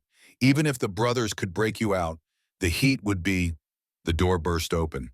3 men in street clothes, cartel, judging by their tattoos and the dead-eyed professionalism with which they moved. The first carried a shank fashioned from a sharpened toothbrush. Sophie screamed and threw herself against the wall as they converged on Marcus. Old training activated automatically. Marcus grabbed the table with both hands and flipped it toward the first attacker. Steel edge catching him across the knees. The man went down hard. The second came at Marcus from the left, shank leading. Marcus sidestepped, caught the wrist, used the attacker's momentum to slam his head into the concrete wall. Skull met cinder block with sickening crack, and the body dropped limp. The third attacker was smarter, hanging back, looking for opening. Marcus faced him squarely, hands up in prison fighting stance he'd learned decades ago. They circled each other while Sophie screamed for guards who weren't coming. Wade had probably arranged this, given the attackers access and disabled cameras. The attacker feinted high, went low, blade seeking Marcus's femoral artery. Marcus pivoted, took a shallow cut across his ribs, and drove his elbow into the man's temple. Once, twice, 3 times until the body stopped moving. Blood poured from Marcus's side, hot and sticky, soaking through his jumpsuit. Guards finally arrived, 6 of them, batons drawn, shouting contradictory orders. Sophie was pulled from the room, screaming about attempted murder and corruption. Marcus was zip-tied face down on the floor while they secured the scene. 2 attackers unconscious, 1 dead from skull fracture. Wade would charge Marcus with manslaughter at minimum, probably first-degree murder. Self-defense wouldn't matter to a judge in the cartel's pocket. They dragged Marcus to medical wing, stitched his side with efficiency, suggesting the doctor had treated knife wounds before, and locked him in isolation cell with 24-hour camera surveillance. No windows, no contact, nothing but concrete box and fluorescent lights that never dimmed. Hours passed. Marcus meditated, controlled his breathing, kept his mind focused despite pain radiating from his ribs with every breath. This was setback, not defeat. The brothers were still out there. Jake knew the plan, and Marcus had survived worse than county jail isolation. He'd survived Khe-Sanh, he'd survived losing Kate to cancer, he'd survived watching Emma die. He'd survived this too.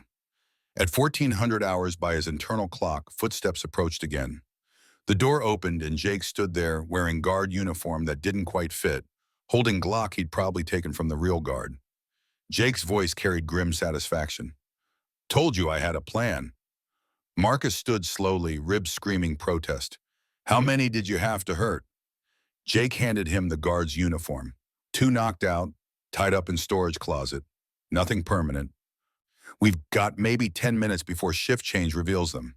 They moved fast through corridors Jake had obviously memorized, avoiding cameras with precision that spoke to careful reconnaissance.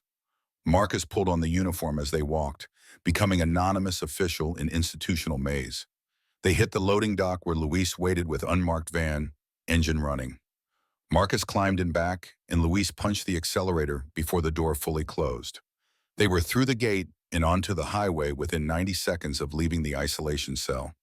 Professional extraction, military precision applied to civilian target. Jake settled in the passenger seat and looked back at Marcus with expression mixing pride and fear. Jake's voice was steady despite circumstances. "Operation Broken Shield is go. We've got teams staging at 3 locations. Cole's coordinating with Diana. Shield Sisters Network is evacuating all safe houses, moving every woman and child to secure locations the cartel doesn't know about. Tommy's handling logistics, getting weapons and vehicles ready. Luis has been hacking Wade's communications, intercepting his reports to the cartel." Marcus nodded, pain from his ribs fading into background noise as combat mindset took over. "Rachel?" Luis answered while navigating through traffic. "Still alive, still at the ranch outside Hermosillo. Diana's FBI contact has satellite surveillance. They're keeping her and Ethan in the main house, probably using them to draw Danny out. Problem is, Danny knows it's trap, but he's going anyway." His team hits the ranch at 0300 tomorrow with Mexican federal support. Marcus checked his watch, broken during the fight, but Luis's dashboard showed 1447. "That gives us 12 hours to coordinate. We can't let Danny walk into this alone." Jake turned in his seat, face serious. "Wolf, this isn't just rescue mission anymore. This is full-scale assault on cartel stronghold with federal agents, Mexican authorities, and 70 pissed-off bikers all converging on same target. Chain of command is going to be a nightmare. We need to coordinate with Danny's team, or we're all going to die shooting each other in the dark." Marcus pulled out his phone. Jake had brought it along with the uniform and dialed a number he'd memorized years ago but never called. It rang 4 times before male voice answered. Young but carrying command authority, Marcus recognized as officer training. The voice was wary. "This line is secure. Identify." Marcus's throat tightened. "Danny, it's Dad." Silence stretched for 3 heartbeats. When Danny spoke again, his voice cracked. "Jesus Christ, Dad. Where are you?" Marcus kept it simple. "Heading south with 70 brothers. Got word my grandson and his mother are in trouble. Thought you might want backup." Danny's laugh carried no humor. "Backup? Dad, you're talking about assaulting fortified cartel compound on foreign soil with no legal authority. That's active war." Marcus's voice went flat. "That's being grandfather. Now you want to compare operational plans, or you want to keep pretending you're surprised I'm coming?" Another pause. Then Danny's tone shifted to pure business. "Okay, here's situation. Rachel's cover was blown 3 days ago when Derek's intel reached cartel leadership. They grabbed her and Ethan to draw me out because they know I'm the agent who's been feeding information to Mexican federales. They've got the ranch locked down tight, 30 soldiers, heavy weapons, kill zones covering all approaches. Mexican special forces are giving me 12 operators for the assault. Against those odds, we're looking at 50% casualties minimum. Marcus did the math. 12 operators plus 70 bikers equals 82 shooters. That changes your odds. Danny's response came after long consideration. It also changes the international incident when U.S. civilians conduct military operation on Mexican soil. Dad, if you cross that border with club members, you're fugitives. You can't come back. Ever. Marcus looked at Jake, who nodded without hesitation, looked at Luis, whose hands tightened on steering wheel, but whose expression showed resolve. 70 brothers had committed themselves to this mission, knowing the cost. They'd ride or die together, whatever came after. Marcus's voice carried absolute certainty.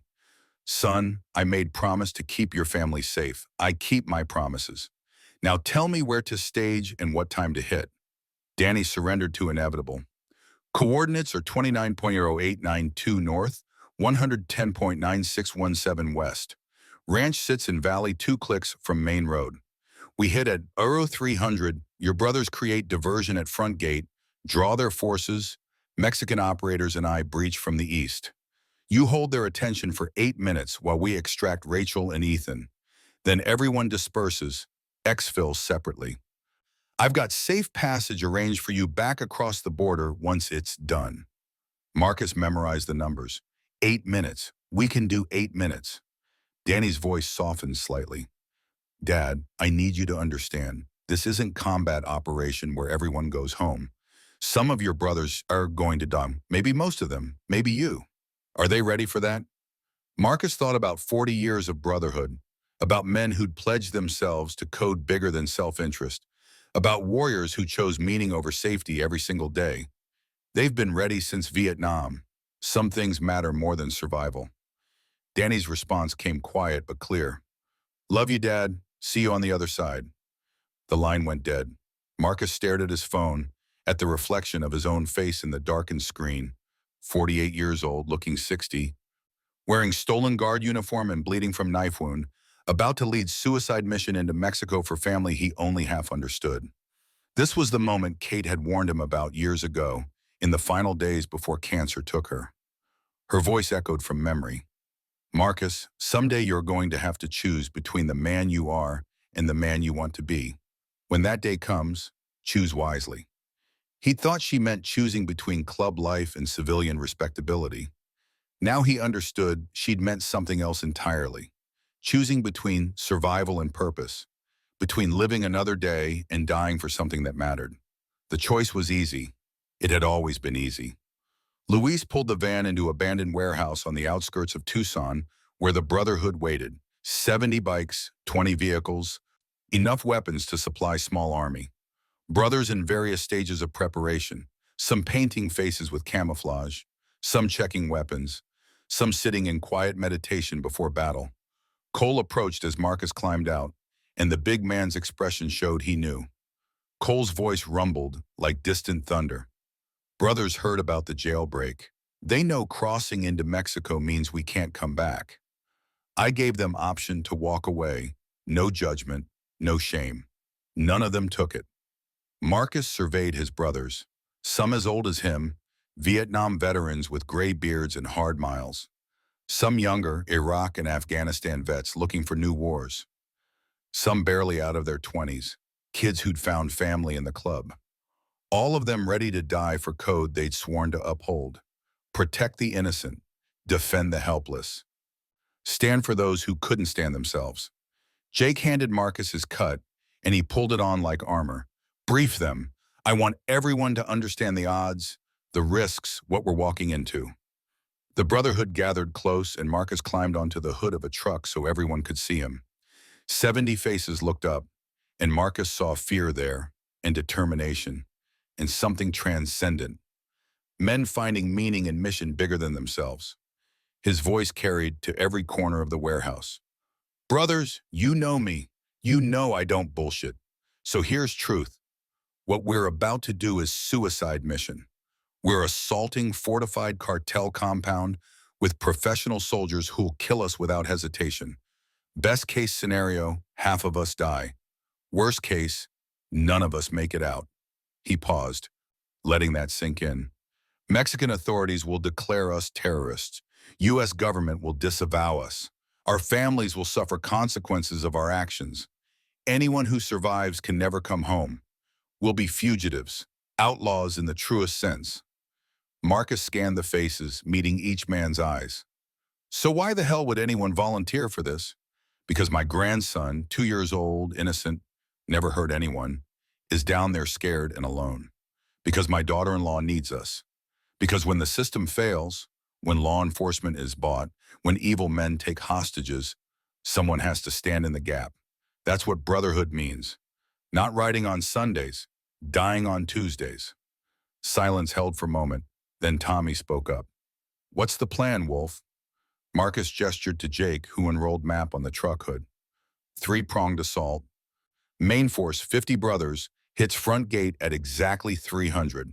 You don't need to breach, just draw their attention and pin them down. Second team, 15 brothers led by Cole, flanks from the west, provides suppressing fire. Third team, that's me, Jake, Luis, Derek, and Tommy, goes over the wall from the north and moves to the main house. Derek's name drew angry murmurs. The traitor stood off to one side, hands zip-tied, guarded by two brothers. Marcus raised his hand for silence. Derek knows the layout. He goes in first. If he's lying, he takes the bullets. If he's truthful, maybe he buys back fragment of his honor. Cole pointed to the timeline. 8 minutes from first shot to extraction. What happens if we can't hold that long? Marcus's voice went flat. Then we die holding, and Danny's team completes mission without us. The priority is Rachel and Ethan's survival. Everything else is secondary. Luis added tactical details. Communication will be via encrypted radio. Code words. Wolfpack means advance. Shepherd means fall back. Emma means mission abort. We move fast, we hit hard, and we trust each other. Questions? Dozens of hands raised, and the next hour dissolved into detailed planning. Assignments, fallback positions, medical protocols, last wills and testaments. Brothers called families, some saying goodbye, some lying about where they were going, some just saying they loved them one more time. Marcus found himself standing alone as the sun set, watching desert sky transform into riot of color. His phone buzzed, text from Diana. Shield sisters are clear. All women and children secured. Whatever happens tonight, you protected them. Emma would be proud. He responded with 2 words. Thank you. Another text, this one from number he didn't recognize. Dad, when this is over, I want to sit on that porch and drink beer and talk about everything I should have told you years ago. Don't die before we get that chance, Danny. Marcus smiled despite everything and typed back, deal. Save me a cold one. At 2100 hours, the convoy rolled out. 70 bikes and 20 vehicles moving south toward border with Mexico and whatever waited beyond. They traveled without lights, using night vision and decades of combined experience navigating desert terrain and darkness. Border Patrol would see them coming. Luis had arranged that, bribing the right people, ensuring certain sections of fence would be unmanned at certain times. They crossed into Mexico at 22:45 hours through gap in the fence that shouldn't exist but did. Legacy of decades of cartel corruption reaching into American law enforcement. Mexican soil felt no different than Arizona. Same desert, same stars, same heat radiating off sand, even hours after sunset. But everything had changed because now they were invaders, foreign nationals conducting military operation on sovereign territory. The ranch appeared on horizon at 0245, lights blazing, guards visible on walls, exactly as advertised. Marcus halted the convoy 2 clicks out and gathered team leaders. Under moonlight, they synchronized watches, confirmed radio frequencies, ran through contingencies one final time. The assault force painted their faces, checked their weapons, made peace with probability they'd die within the hour. At 0255, Marcus pulled Derek aside. The younger man looked hollowed out, broken, ready for whatever came next. Marcus removed the zip ties and handed him a weapon. Unloaded, symbolic more than practical. Marcus's voice carried no warmth. You go through that door first. You clear the way. You take the hits meant for better men. Maybe you survive, maybe you don't. Either way, this is your last chance to mean something. Derek accepted the weapon with shaking hands. Thank you, Wolf, for letting me deal like a brother instead of a traitor. Marcus said nothing, just gripped Derek's shoulder once. Acknowledgement of what they'd been before everything went wrong. Then he turned to address the Brotherhood one final time. 70 men formed in loose circle around him, all waiting for final words before battle.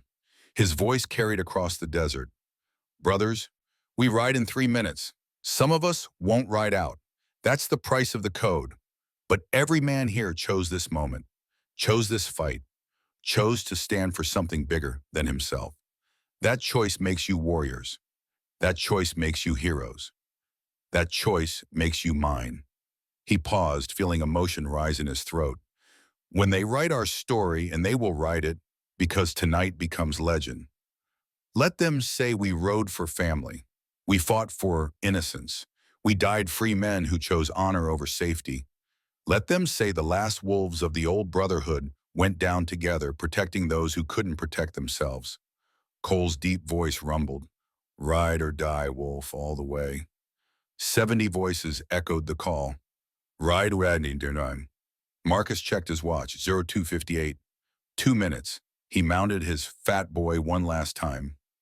Feeling the familiar weight settle into place, Jake pulled up beside him, and Luis flanked his other side. Behind them, 50 brothers formed up in attack formation. On the ridgeline to the west, Cole positioned his team with scoped rifles. And somewhere in the darkness to the east, Danny and his Mexican operators moved into position for extraction. The last 2 minutes stretched infinite and instant. Marcus thought about Kate, about Emma, about every choice that led to this moment. Thought about the men around him, warriors who'd become family, family who'd become army. Thought about Rachel and Ethan somewhere in that compound, terrified, waiting for rescue that might never come. His radio crackled, Danny's voice calm and professional. All units, stand by. 30 seconds. 20 seconds. Marcus's hand tightened on the throttle. Beside him, Jake's jaw clenched with focus. Behind them, an army held its breath. 10 seconds. The ranch compound sat ahead, oblivious to death approaching from 3 directions. Guards walked their patterns. Lights blazed. Life continued for men who didn't know they had seconds left to live. 5 seconds. Marcus thought about grandfathers who got to grow old bouncing babies on their knees, teaching them to ride bikes, telling them stories. He'd trade every moment left in his life for chance to be that grandfather. But fate dealt different cards, and warriors played the hand they got. Danny's voice cut through the night. Execute, execute, execute. Marcus twisted the throttle wide open, and 70 engines roared to life simultaneously. They charged the compound like cavalry from hell. Headlights blazing, engines screaming, 50 bikers carrying death toward men who'd made fatal mistake of taking innocent hostages. The front gate exploded under breaching charges Tommy's team had placed during final approach. Gunfire erupted from the walls. Cartel soldiers were reacting too slowly, caught flat-footed by assault that shouldn't have been possible. Marcus's team went left, following Derek toward the north wall. Bullets snapped past, kicking up sand, sparking off vehicles. Cole's team opened up from the ridge, precision rifle fire dropping guards before they could acquire targets. The diversion was working. Cartel forces concentrated on the main assault, leaving the north approach thinly defended. Jake threw grappling hooks, and they scaled the wall, moving with practiced efficiency of men who trained for exactly this scenario. The compound interior was chaos, buildings, vehicles, panicked soldiers running toward the main gate where 50 brothers laid down suppressing fire that turned night into day with muzzle flashes. Derek led them through the madness, moving toward the main house where Rachel and Ethan waited. Time dilated, every second became hour, every heartbeat a lifetime. Marcus saw Tommy take rounds through the chest, saw him fall but keep shooting, covering their advance with his dying breath. Saw Luis drop a soldier who'd flanked them. Precision shot that saved Marcus's life. Saw Derek finally take the bullet meant for him, going down hard but getting back up, pressing forward because he'd found something worth dying for. The main house door exploded inward. Danny's team was already inside, moving room to room with Mexican operators providing backup. Marcus's team breached from rear, and they converged on the central room where cartel leadership had made their final stand. Rachel sat zip-tied to a chair, holding Ethan against her chest, using her body as shield. 5 cartel soldiers surrounded them, weapons drawn, ready to execute hostages before surrendering. The cartel leader, El Tigre, Marcus recognized him from intelligence photos, held pistol to Rachel's head. El Tigre's voice carried cruel certainty. Drop your weapons or she dies, right now. Marcus met Rachel's eyes across the room and saw her mouth silent words. Save Ethan. Time stopped. Every man in that room calculated odds, evaluated options, prepared for whatever came next. This was the moment when heroes died or were born, when calculations became irrelevant and training met reality's cold mathematics. Derek was closest. Derek, who'd betrayed everyone, who'd caused this situation, who'd spent the last hour trying to die with honor. He lunged forward, throwing himself between El Tigre and Rachel. The pistol fired, and Derek's body jerked with impact. But his momentum carried him into El Tigre, knocking the cartel leader's aim wide, giving Danny a clear shot. Danny took it. Single shot, center mass, El Tigre down. The other soldiers tried to react, but Mexican operators were faster, professional, lethal. It was over in 3 seconds.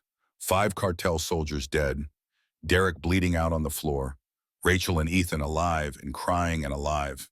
Danny cut Rachel's zip ties while Marcus grabbed Ethan, holding his grandson close, feeling the boy's heart beat against his chest like prayer answered.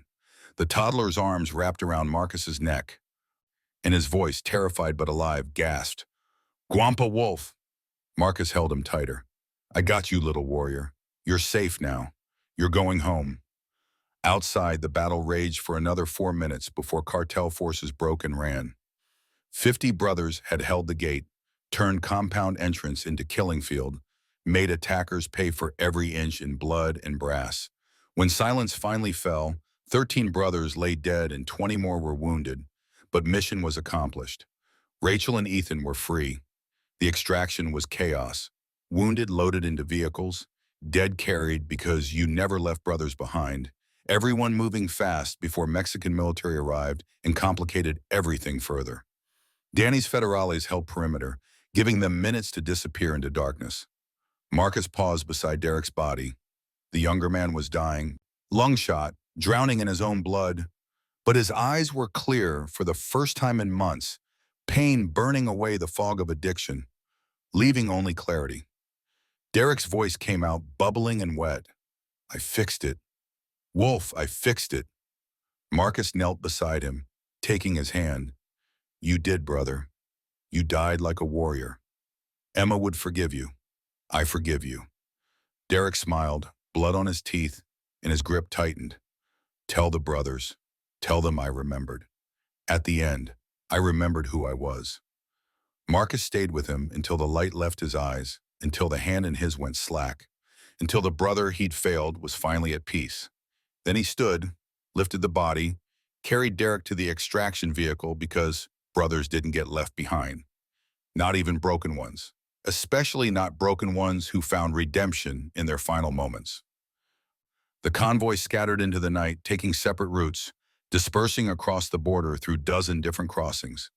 Danny had arranged safe passage for Rachel and Ethan, official channels, immunity negotiated through FBI connections.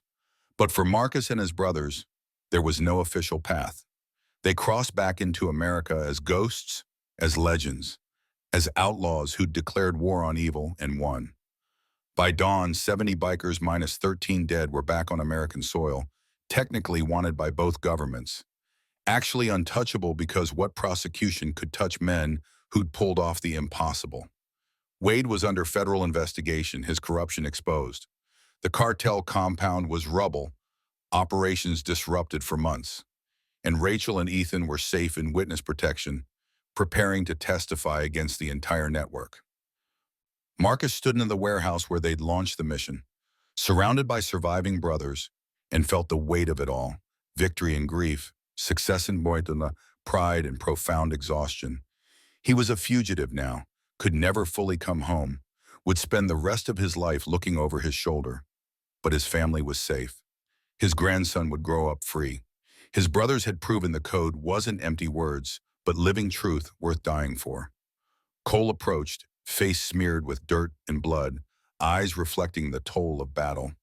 What now, Wolf? Marcus looked at the men who'd ridden into hell with him, survivors of impossible assault, warriors who'd earned their patches 1,000 times over. Now we rebuild, hide in plain sight, keep the shield alive, protect the next woman who needs us. And we remember, his voice cracked slightly, we remember the 13 brothers who didn't make it home. Jake Stipishforen, I've got the names memorized. Tommy McKenna, Luis Rodriguez, 9 others. We'll build memorial, make sure they're never forgotten. Marcus nodded, throat too tight for words. The victory was real. The cost was real too. Both truths had to coexist, had to be honored, had to be carried forward by men strong enough to bear the weight of what brotherhood demanded. His phone buzzed, text from Danny. Thank you, Dad, for everything. Rachel and Ethan's safe. I'll find a way to see you again. Someday. I love you. Marcus typed back with thumbs that suddenly felt heavy. Love you too, son. Take care of my grandkids. Plural. Tell Rachel to give Ethan brothers and sisters to protect. That's how we win. The brotherhood dispersed slowly, some heading to safe houses, some to families who'd been told they were dead, some to new lives in places where Hell's Angels weren't wanted for international incidents. Marcus stayed until the last brother left, until only Cole remained, standing silent guard the way he'd done for 20 years. Cole's voice rumbled. You did good, Wolf, better than good. You saved them. Marcus stared at the place where Luis had stood hours earlier, joking and confident and alive. We all did. Every brother who rode tonight, every man who gave his life. This wasn't my victory. This was ours. Cole nodded. Still, you led us. Through everything. The code held because you held it first.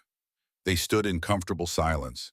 2 old warriors who'd survived another war, earned another set of scars, proven once again that age and wisdom beaten youth and enthusiasm when the stakes were highest. Finally, Marcus pulled off his cut and looked at the patches sewn there. President, founder, Hell's Angels.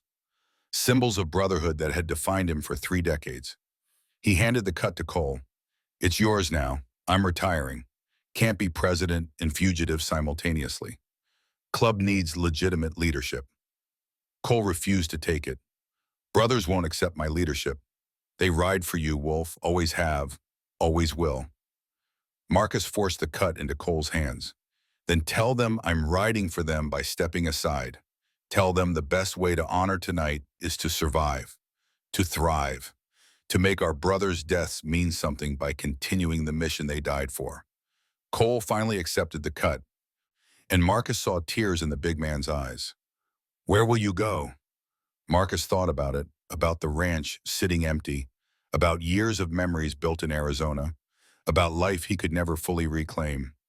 Somewhere quiet, somewhere I can watch my grandson grow up from distance, somewhere I can rest.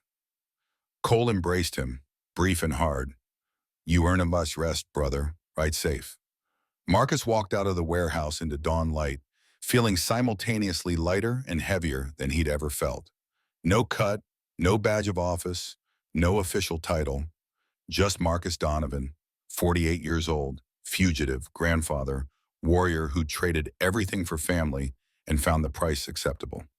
6 weeks after the raid, Marcus sat in a motel room outside Santa Fe, watching CNN replay footage that had dominated news cycles since the story broke. The anchor's face carried practiced gravity as she narrated aerial shots of the destroyed cartel compound. What officials are calling the most brazen act of vigilante justice in modern American history. 70 members of the Hells Angels motorcycle club crossed into Mexico, assaulted a fortified drug cartel stronghold, and rescued 2 hostages in an operation that left 18 cartel soldiers dead and 13 bikers killed in action. The screen cut to press conference footage, FBI director standing at podium, flanked by DEA and Mexican officials.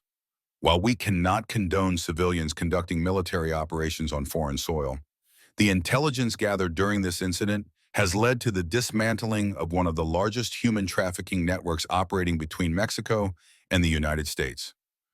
23 women and children have been rescued. 14 corrupt law enforcement officials, including Sheriff Tom Wade of Pima County, Arizona, are facing federal charges. Marcus muted the television and stared at his reflection in the dark screen. 6 weeks of living in motels, moving every 3 days, using cash and burner phones, avoiding cameras and facial recognition systems. 6 weeks of being ghost in the country he'd served and bled for. The price of keeping his family safe. His current phone, the fourth since Mexico, buzzed with encrypted text from Jake. Trial starts tomorrow. Media calling it the outlaw dozen. All 12 surviving assault leaders facing federal charges. Cole's handling it. We're good. Marcus typed back. Keep your head down. Don't play hero for cameras. Jake's response came immediately. Too late. Already gave interview to Rolling Stone. Cover story next month. The Last Wolves, how a biker gang became America's conscience. You're going to hate it. Marcus almost smiled despite everything. Jake understood publicity was weapon. That controlling narrative meant survival. The media had split predictably. Conservative outlets celebrating the rescue as proof that good men with guns stopped bad men. Liberal outlets condemning vigilante violence while quietly acknowledging the FBI's failure to act sooner. Social media had turned the Hells Angels into folk heroes and terrorists simultaneously, depending on which algorithm fed you content. Another text, this one from Diana. Memorial service for the 13 is set for Saturday. Private property, no press, brothers only, plus Shield sisters and families. Your presence requested, but not required. We understand if it's too risky. Marcus stared at the message for a long moment. Tommy McKenna, Luis Rodriguez, and 11 other warriors who'd ridden into Mexico and never come home. They deserve more than messages from motel rooms. They deserve their president standing at their memorial, honoring their sacrifice, making sure their deaths meant something beyond headlines and hashtags. He typed carefully, I'll be there. Tell Cole to arrange security. If feds want me, they can take me after I pay respects to my brothers. The service was held at the original Hells Angels clubhouse, the warehouse that had witnessed 40 years of brotherhood. Marcus arrived 2 hours early, disguised in borrowed pickup truck, wearing civilian clothes and ball cap pulled low.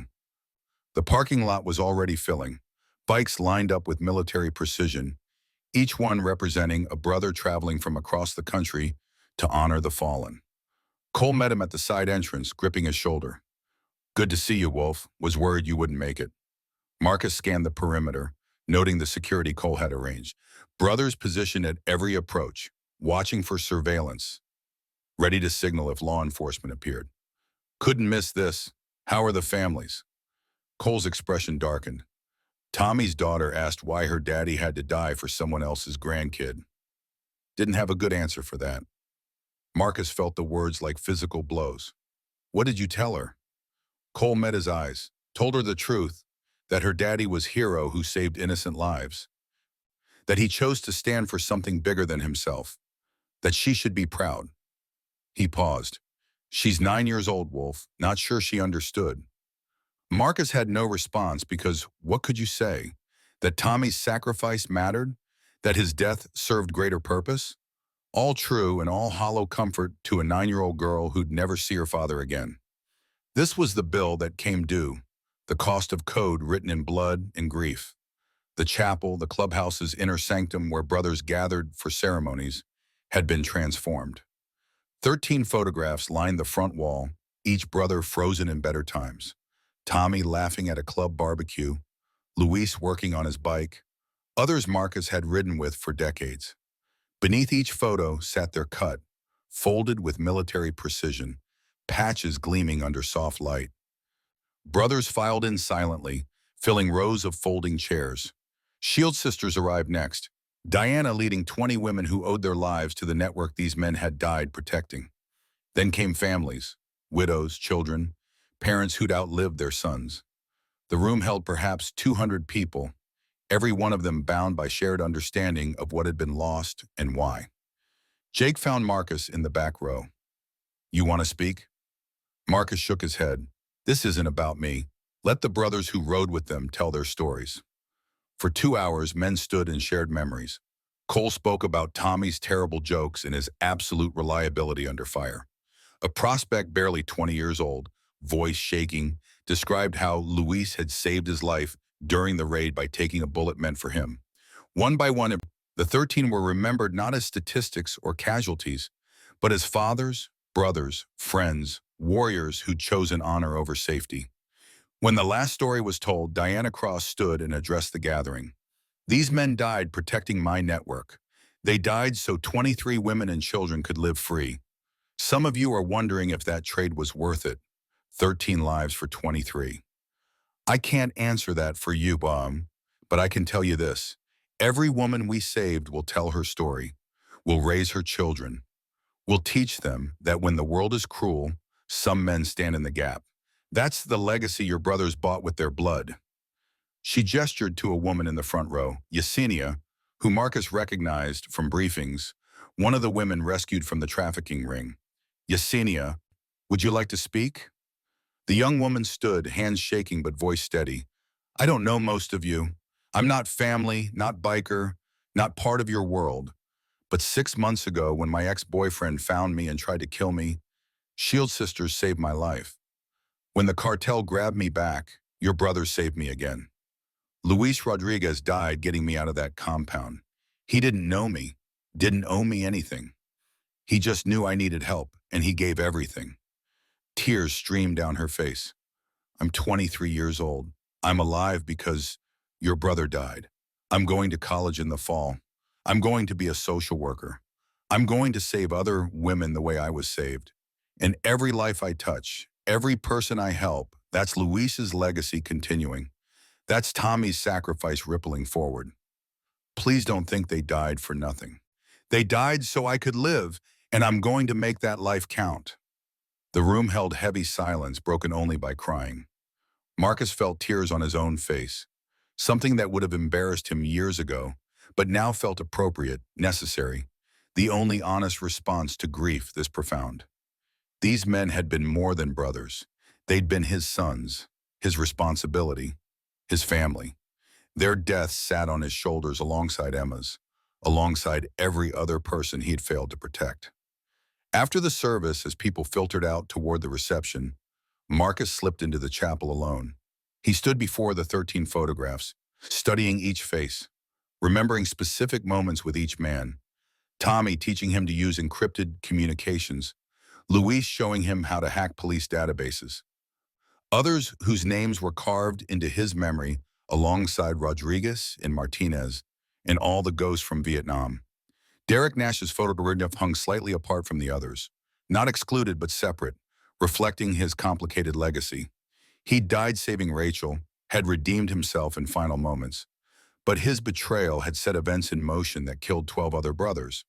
The club had argued for days about whether to honor him alongside the others. Finally, Cole had made the call. Derek died a brother, protecting innocence, earning back his patch in blood. That was enough. Marcus approached Derek's phone and spoke quietly. You broke my heart, kid. Betrayed everything we built. But you fixed it at the end. Found yourself when it mattered most. Emma would have forgiven you. I do forgive you. Rest easy. Brother? He turned to leave and found Jake standing in the doorway, face serious. Wolf, we need to talk about the club's future. They walked outside to where Jake's Sportster waited. The younger man pulled 2 beers from his saddlebag and handed one to Marcus. Cole's officially taking over as president. We held the vote last week, unanimous. He's good leader, steady. The club will survive under him. Marcus nodded, unsurprised. He's the right choice. What about you? Jake's expression tightened. That's what I need to discuss. The FBI offered me a deal, immunity for cooperation. They want detailed testimony about the raid, about cartel operations, about Wade's corruption. In exchange, I walk free, and the club avoids RICO charges. Marcus studied his former VP, reading the conflict in his body language. What did you tell them? Jake's voice carried frustration. That I needed to think about it, because testifying means betraying the code. We don't cooperate with law enforcement. We don't rat out brothers. We sure as hell don't turn state's evidence. But Wolf, he paused, struggling. If I don't cooperate, the entire club goes down. 70 brothers facing federal conspiracy charges, families destroyed, everything you built scattered to wind. Marcus drank his beer slowly, considering the impossible choice Jake faced. What does your gut say? Jake looked at the clubhouse, at the brothers gathered outside sharing stories and grief. My gut says the code matters, but my head says protecting the brotherhood means making hard choices. If I can save 70 brothers by sacrificing my own honor, isn't that leadership? Marcus thought about all the impossible choices he'd made over the years, all the lines he'd crossed to protect family. Leadership is knowing when the code serves the brotherhood and when the brotherhood outgrows the code. The club was built to protect innocence and stand for justice when law fails. You testified against corrupt sheriff. You helped dismantle trafficking network. That's not betrayal, that's the mission. Jake absorbed this, then nodded slowly. I'm taking the deal. Testifying next month. After that, I'm done with the club. Can't be VP after turning state's witness. Even if it saves everyone else. Brothers will understand the math but won't forgive the method. Marcus gripped his shoulder. You're doing the right thing. Hard thing, but right. When it's done, come find me. Wherever I am, there's always place for you. Jake's eyes reddened. Where will you be? Marcus looked out at the desert, at the horizon that had always called him. Somewhere quiet, somewhere I can watch my grandson grow up from distance, somewhere I can finally rest. They finished their beers in comfortable silence, two warriors acknowledging the end of an era, the changing of guard, the price of survival measured in honor traded for pragmatism. When Jake finally left, Marcus remained, watching the sun set over the clubhouse one last time. His phone buzzed, text from Danny. Dad, I'm coming home. 3 days, can we meet? Somewhere safe, need to see you. Rachel and Ethan need to see you. Marcus's heart clenched. 6 weeks since Mexico, 6 weeks without seeing his grandson, 6 weeks of wondering if that moment in the compound, holding Ethan, hearing Guampa Wolf, would be the last clear memory he'd carry. The idea of seeing them again, of holding his grandson without gunfire and chaos, felt almost impossible. He arranged the meeting through Diana, who knew safe houses the government hadn't compromised. 3 days later, Marcus sat in a cabin in the Colorado mountains, waiting for his family to arrive. Snow fell softly outside, early autumn storm bringing unexpected beauty to the high country. He'd grown a beard to alter his appearance, cut his hair short, bought reading glasses he didn't need, small changes that might buy him a few more months before facial recognition algorithms caught up. The sound of tires on gravel announced their arrival. Marcus watched through the window as Danny climbed out of an unmarked SUV, scanning the perimeter with professional paranoia before opening the back door. Rachel emerged holding Ethan, who'd grown visibly in 6 weeks. Toddlers change fast, and Marcus had missed weeks of that growth. He opened the cabin door and stepped onto the porch, and for a moment, father and son just stared at each other across 10 yards of snow-covered ground. Then Danny closed the distance in 5 strides and pulled Marcus into fierce embrace. Danny's voice came out rough. Thank you for everything, for coming into hell for us, for being the man I've always known you were. Marcus held his son close, feeling the solid weight of him, the proof that despite everything Danny had survived, you'd have done the same for me. Danny pulled back, and Marcus saw tears cutting tracks down his face. I did do the same. That's why I was in Mexico at all, because you taught me that family comes first, always. Rachel approached more slowly, Ethan on her hip, and when she met Marcus's eyes, her expression carried complicated emotions.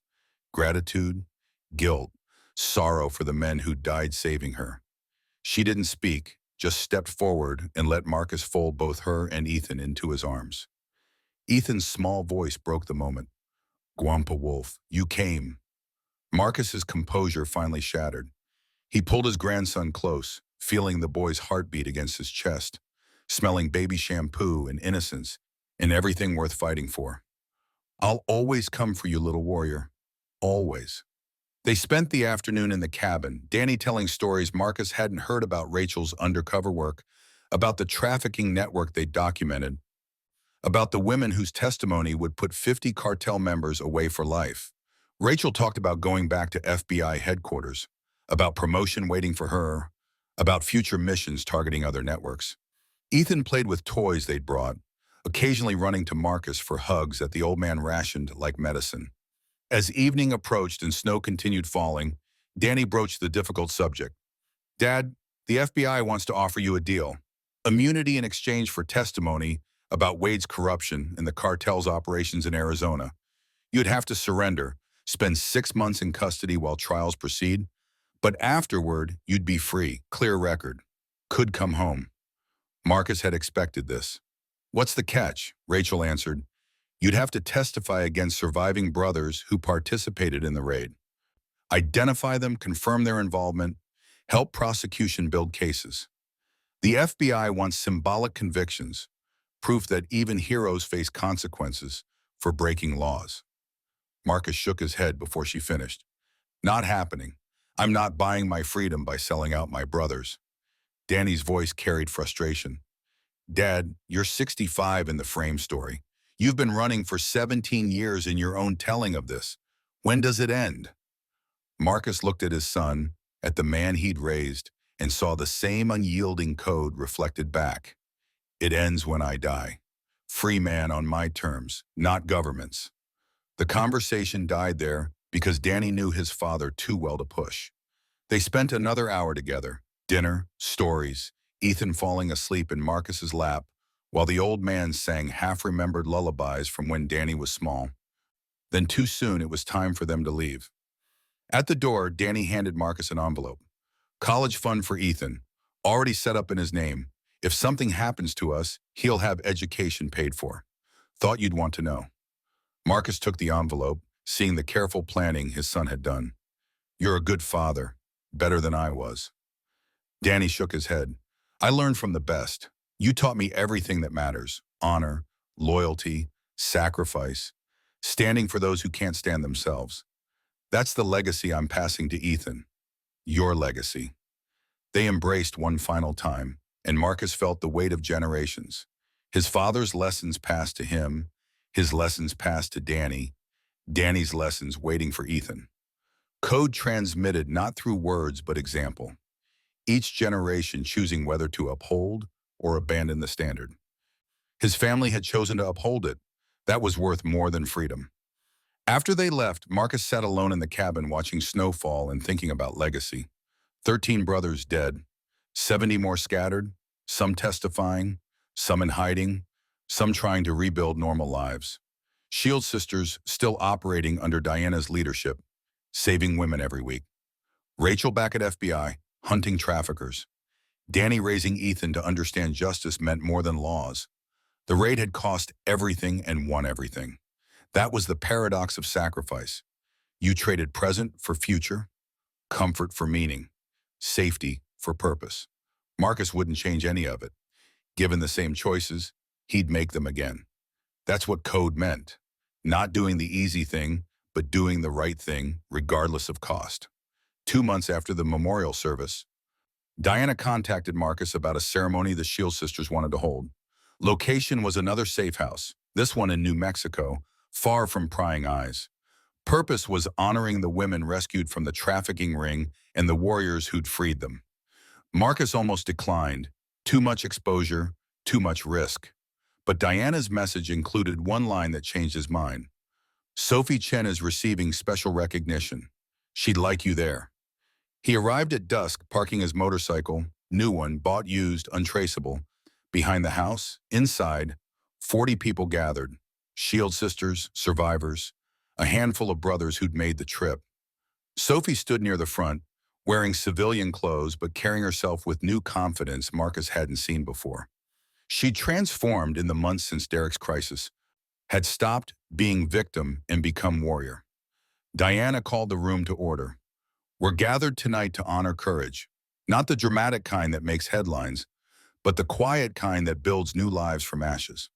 The women rescued from the compound are here, 23 souls who survived hell and chose to keep surviving.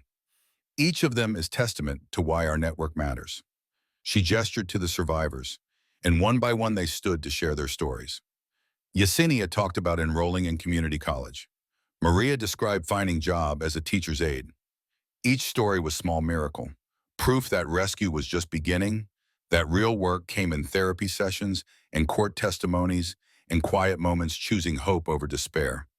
When the last story was told, Diana pulled white vest from a bag, soft leather, red stitching, the word untouchable embroidered across the back.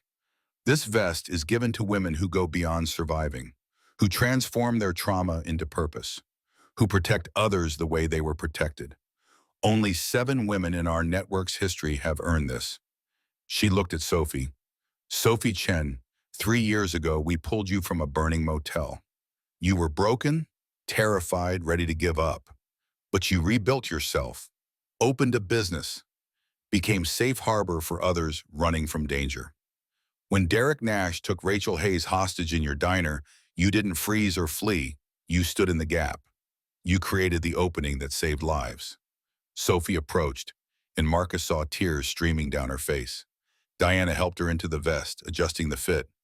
As long as you wear this, you're under our protection. Anyone who threatens you faces the full weight of the Shield Sisters network and every brother in the Hells Angels.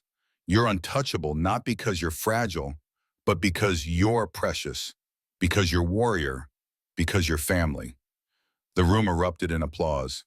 Brothers who'd made the trip stood in respect. Survivors who understood the weight of that vest surrounded Sophie, welcoming her into the smallest, most elite sorority imaginable. Marcus waited until the celebration died down before approaching Sophie. She saw him and smiled, complicated expression mixing gratitude and sorrow. "Wolf, I'm glad you came." He studied the vest, remembering the day years ago when Diana had explained the tradition. "You earned this 10 times over.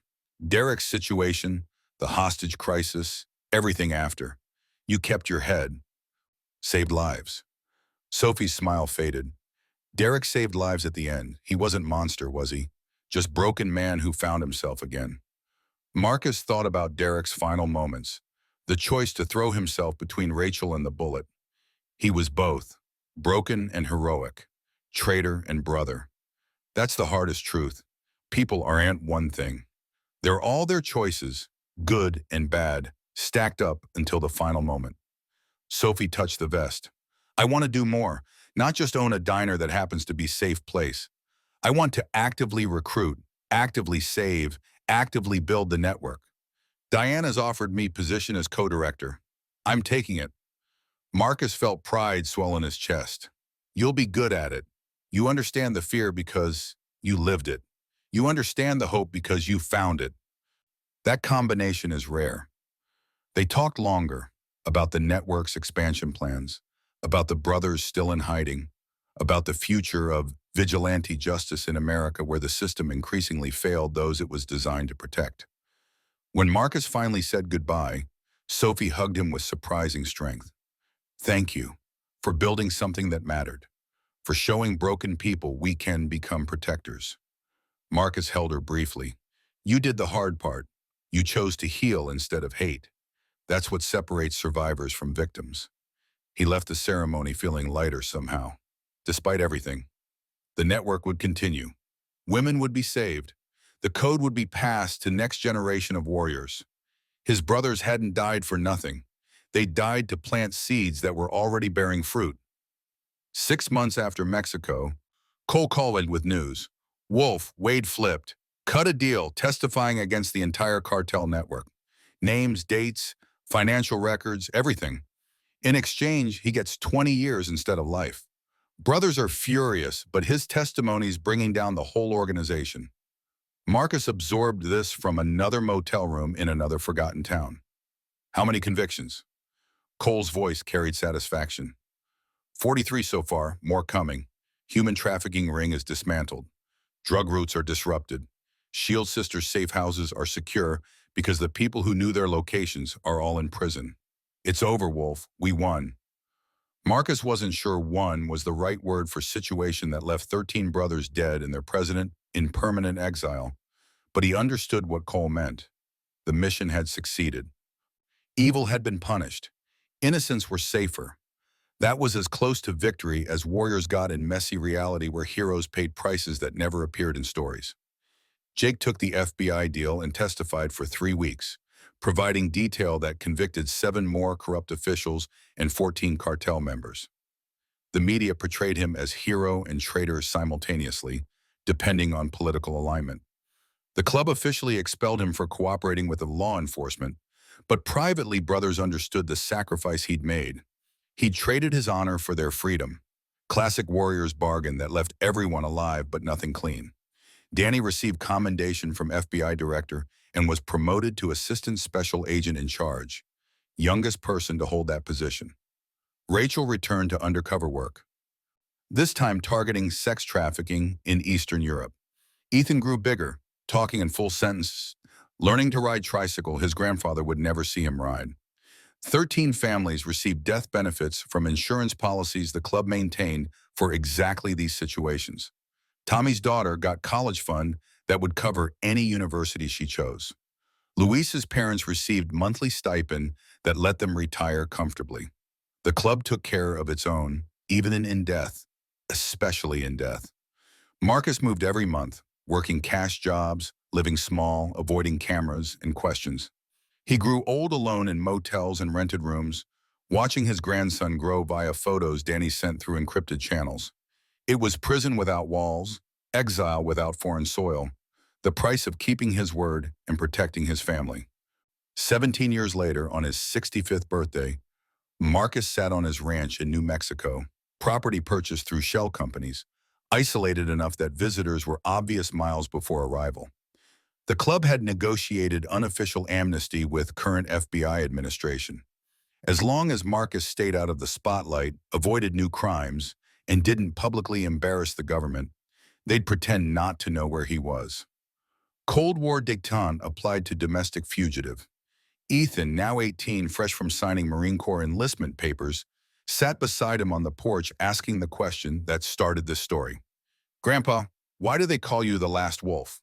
And Marcus began telling the tale, the whole truth without embellishment, because his grandson deserved to understand the cost of code, deserved to know that heroism meant sacrifice, that brotherhood meant dying together, that family meant riding into hell because the alternative was living without honor. When the story ended with the convoy disappearing into the desert night, Ethan sat silent for a long moment. Then he spoke, voice carrying the same steel Marcus heard in his own. "You said you were 48 during the raid. You're 65 now. That's 17 years running. When does it end?" Marcus looked at his grandson. So much of Danny in his face, so much of Kate in his eyes, so much potential waiting to unfold. "It ended the day you were born. Everything after has been bonus time. Years I bought by choosing you over comfort. I'd do it again tomorrow." Ethan absorbed this then. "The Marines want to send me to officer candidate school after boot camp, following Dad's path. But I've been thinking, maybe I should work with Shield Sisters instead. Help protect women who can't protect themselves. Continue your legacy." Marcus felt his throat tighten. "Your legacy is your choice. Marine, Shield Sisters, or something else entirely. Whatever you pick, make it mean something. Don't waste the life 13 brothers died protecting." Ethan nodded slowly. "Tell me about them." "The 13. I know names, but who were they really?" So Marcus told more stories as the sun set over New Mexico desert, painting sky the color of blood and hope. Told about Tommy's terrible jokes and his absolute reliability. About Luis's genius with technology and his quiet courage. About 11 others who'd ridden to Mexico and never returned. Each one warrior in fullest sense. Each one brother in truest meaning. When darkness finally fell and stars emerged in impossible profusion, Ethan spoke one more time. "Grandpa, what makes a man?" Marcus thought about the question, the same one he'd asked himself 1,000 times, the central puzzle of existence that every generation had to solve for themselves.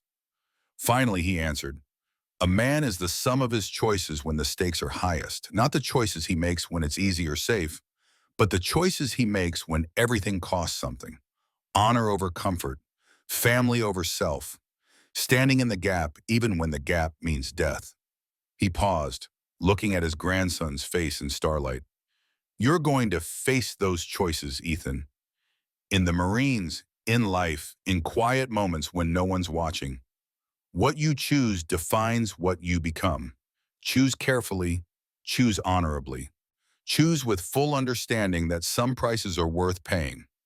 Ethan met his eyes with 18-year-old certainty. You taught me by example. That's the best lesson any grandfather can give. They sat together in comfortable silence, 3 generations of warriors, one past, one present, one future, connected by code that transcended blood. Marcus thought about Kate, about Emma, about 13 brothers whose photographs hung in the clubhouse, about 70 more who'd scattered to win but still carried the patch in their hearts. The last wolf. They called him that not because he was the final member of his generation, but because he'd been the last to believe the old code still mattered in modern world. The last to think honor trumped law. That family justified any sacrifice.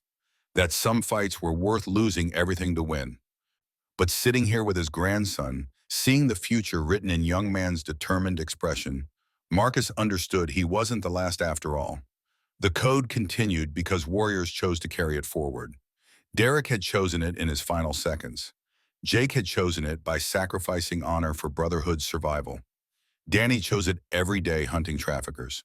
And now Ethan was choosing it, preparing to join the long line of men who stood in gaps others refused to acknowledge. Marcus's phone buzzed.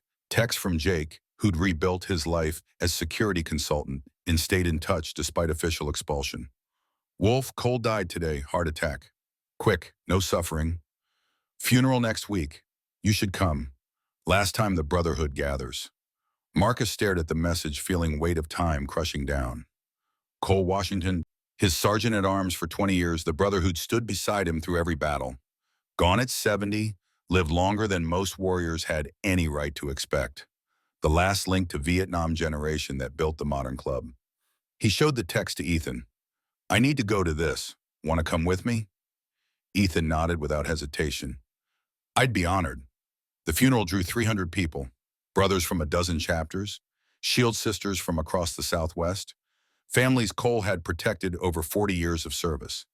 They gathered at the original clubhouse, the warehouse that had witnessed so much history, and Marcus walked through front door for first time in 17 years.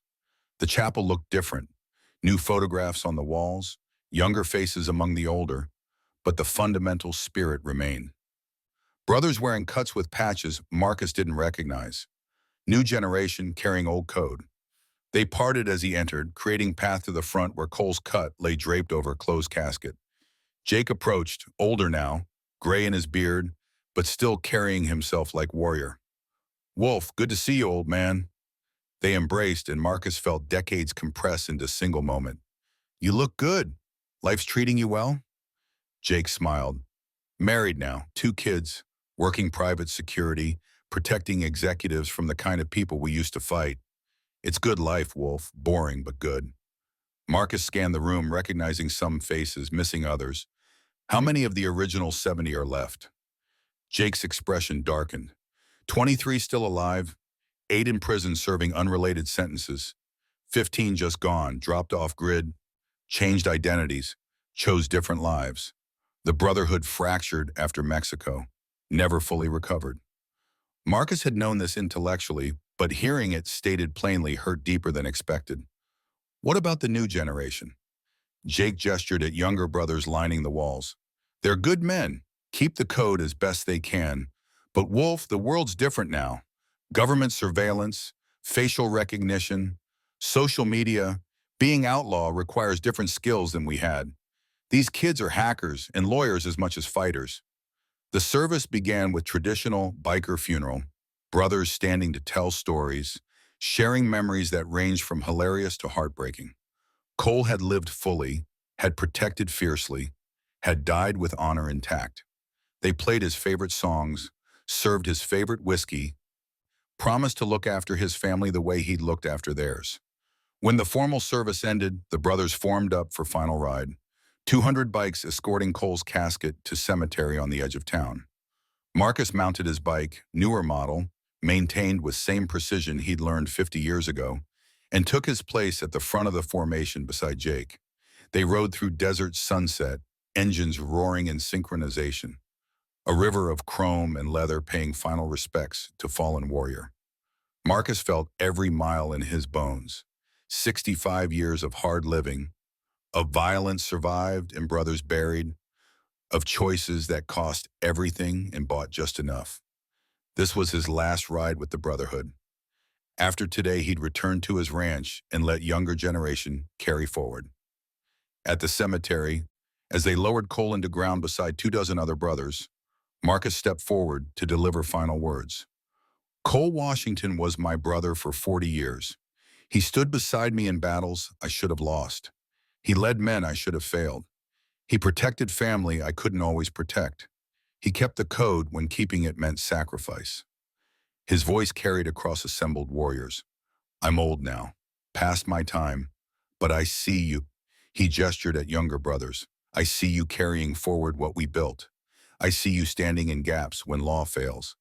I see you protecting innocents who have nowhere else to turn. That's Cole's legacy.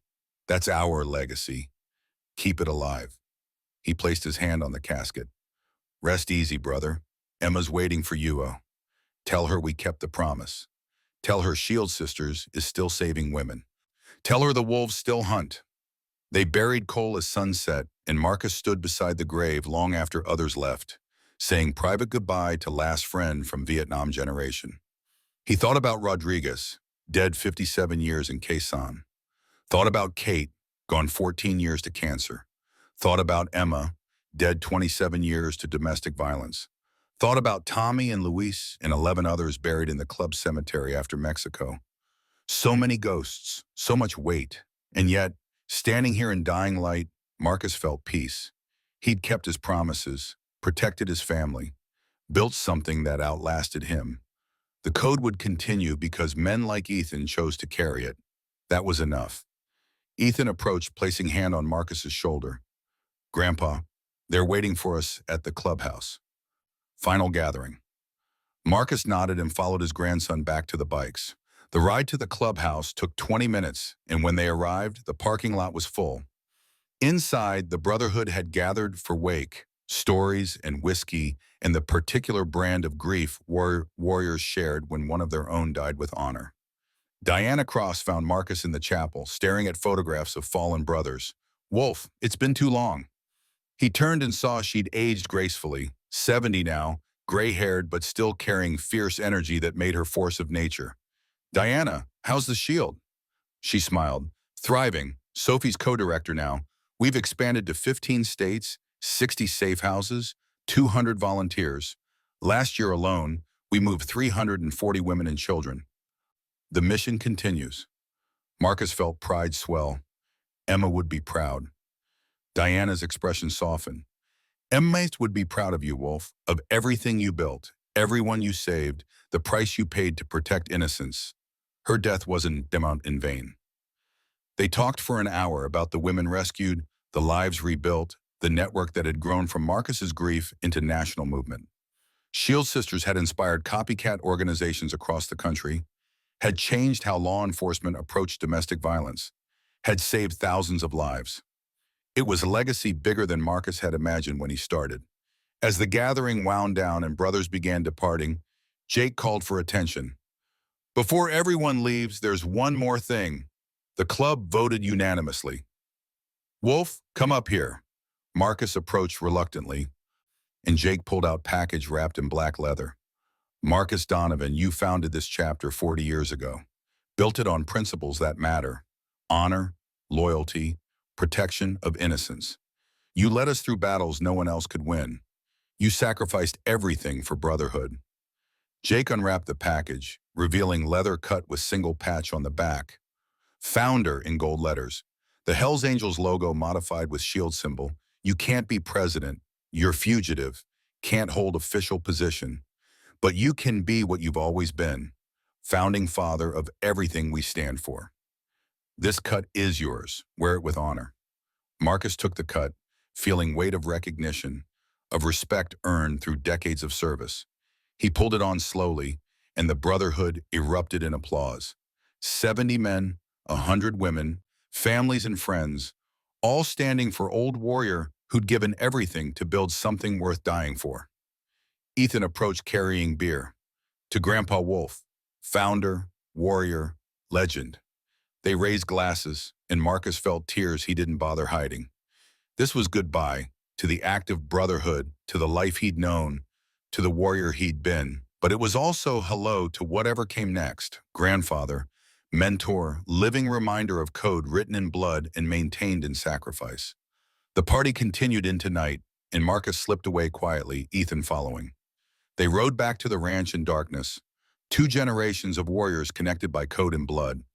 When they arrived, Marcus parked his bike for the last time and stood staring at it in moonlight. Ethan's voice came quiet. "You going to ride anymore?" Marcus shook his head. That was the last ride, Cole's funeral, final gathering with the brotherhood. Everything after is just waiting. Ethan absorbed this. Waiting for what? Marcus met his grandson's eyes. For you to carry it forward. For your generation to prove the code still matters. For proof that 13 brothers didn't die for nothing. Ethan straightened, unconsciously coming to attention. I'll make you proud, Grandpa. I promise. Marcus gripped his shoulder. You already have, son. Just by being here. Just by choosing honor over easy. Just by asking why they call me the last wolf and actually listening to the answer. They stood together in comfortable silence, and Marcus thought about the long, strange road from Quezon to this moment. 57 years of war and peace, blood and brotherhood, sacrifice and survival. He'd made mistakes, many mistakes, had failed people he loved, had gotten good men killed, but he'd also built something meaningful, protected countless innocents, proved that code could exist even in world designed to crush it. The last wolf, not because he was the final warrior, but because he'd been last to believe the old ways still worked. But standing here with Ethan, seeing future in his grandson's determined face, Marcus understood the story didn't end with him. It continued because each generation chose to carry code forward or let it die. Ethan had chosen to carry it. That was enough. Marcus Donovan, 65 years old, fugitive and legend, grandfather and warrior, walked into his ranch house and closed the door on the life he'd lived. The brotherhood would continue without him. Shield Sisters would save more women. The code would survive in the hearts of men and women who chose meaning greater comfort. His war was over. Finally, truly over. And he'd won not by surviving, survivors were everywhere, but by building legacy worth more than survival. That was victory, the only kind that mattered. Leaving the world better than you found it. Protecting those who needed protection. Standing in the gap until younger men could take your place. Marcus sat in his chair on the porch, Ethan beside him, and watched stars emerge over New Mexico desert. Somewhere out there, Rachel was hunting traffickers. Danny was leading agents into danger. Sophie was saving women. Jake was rebuilding his life. 70 brothers wore patches Marcus had helped design. Thousands of women lived free because of network he'd founded. That was legacy. That was meaning. That was purpose bigger than any individual life. The last wolf had found his peace.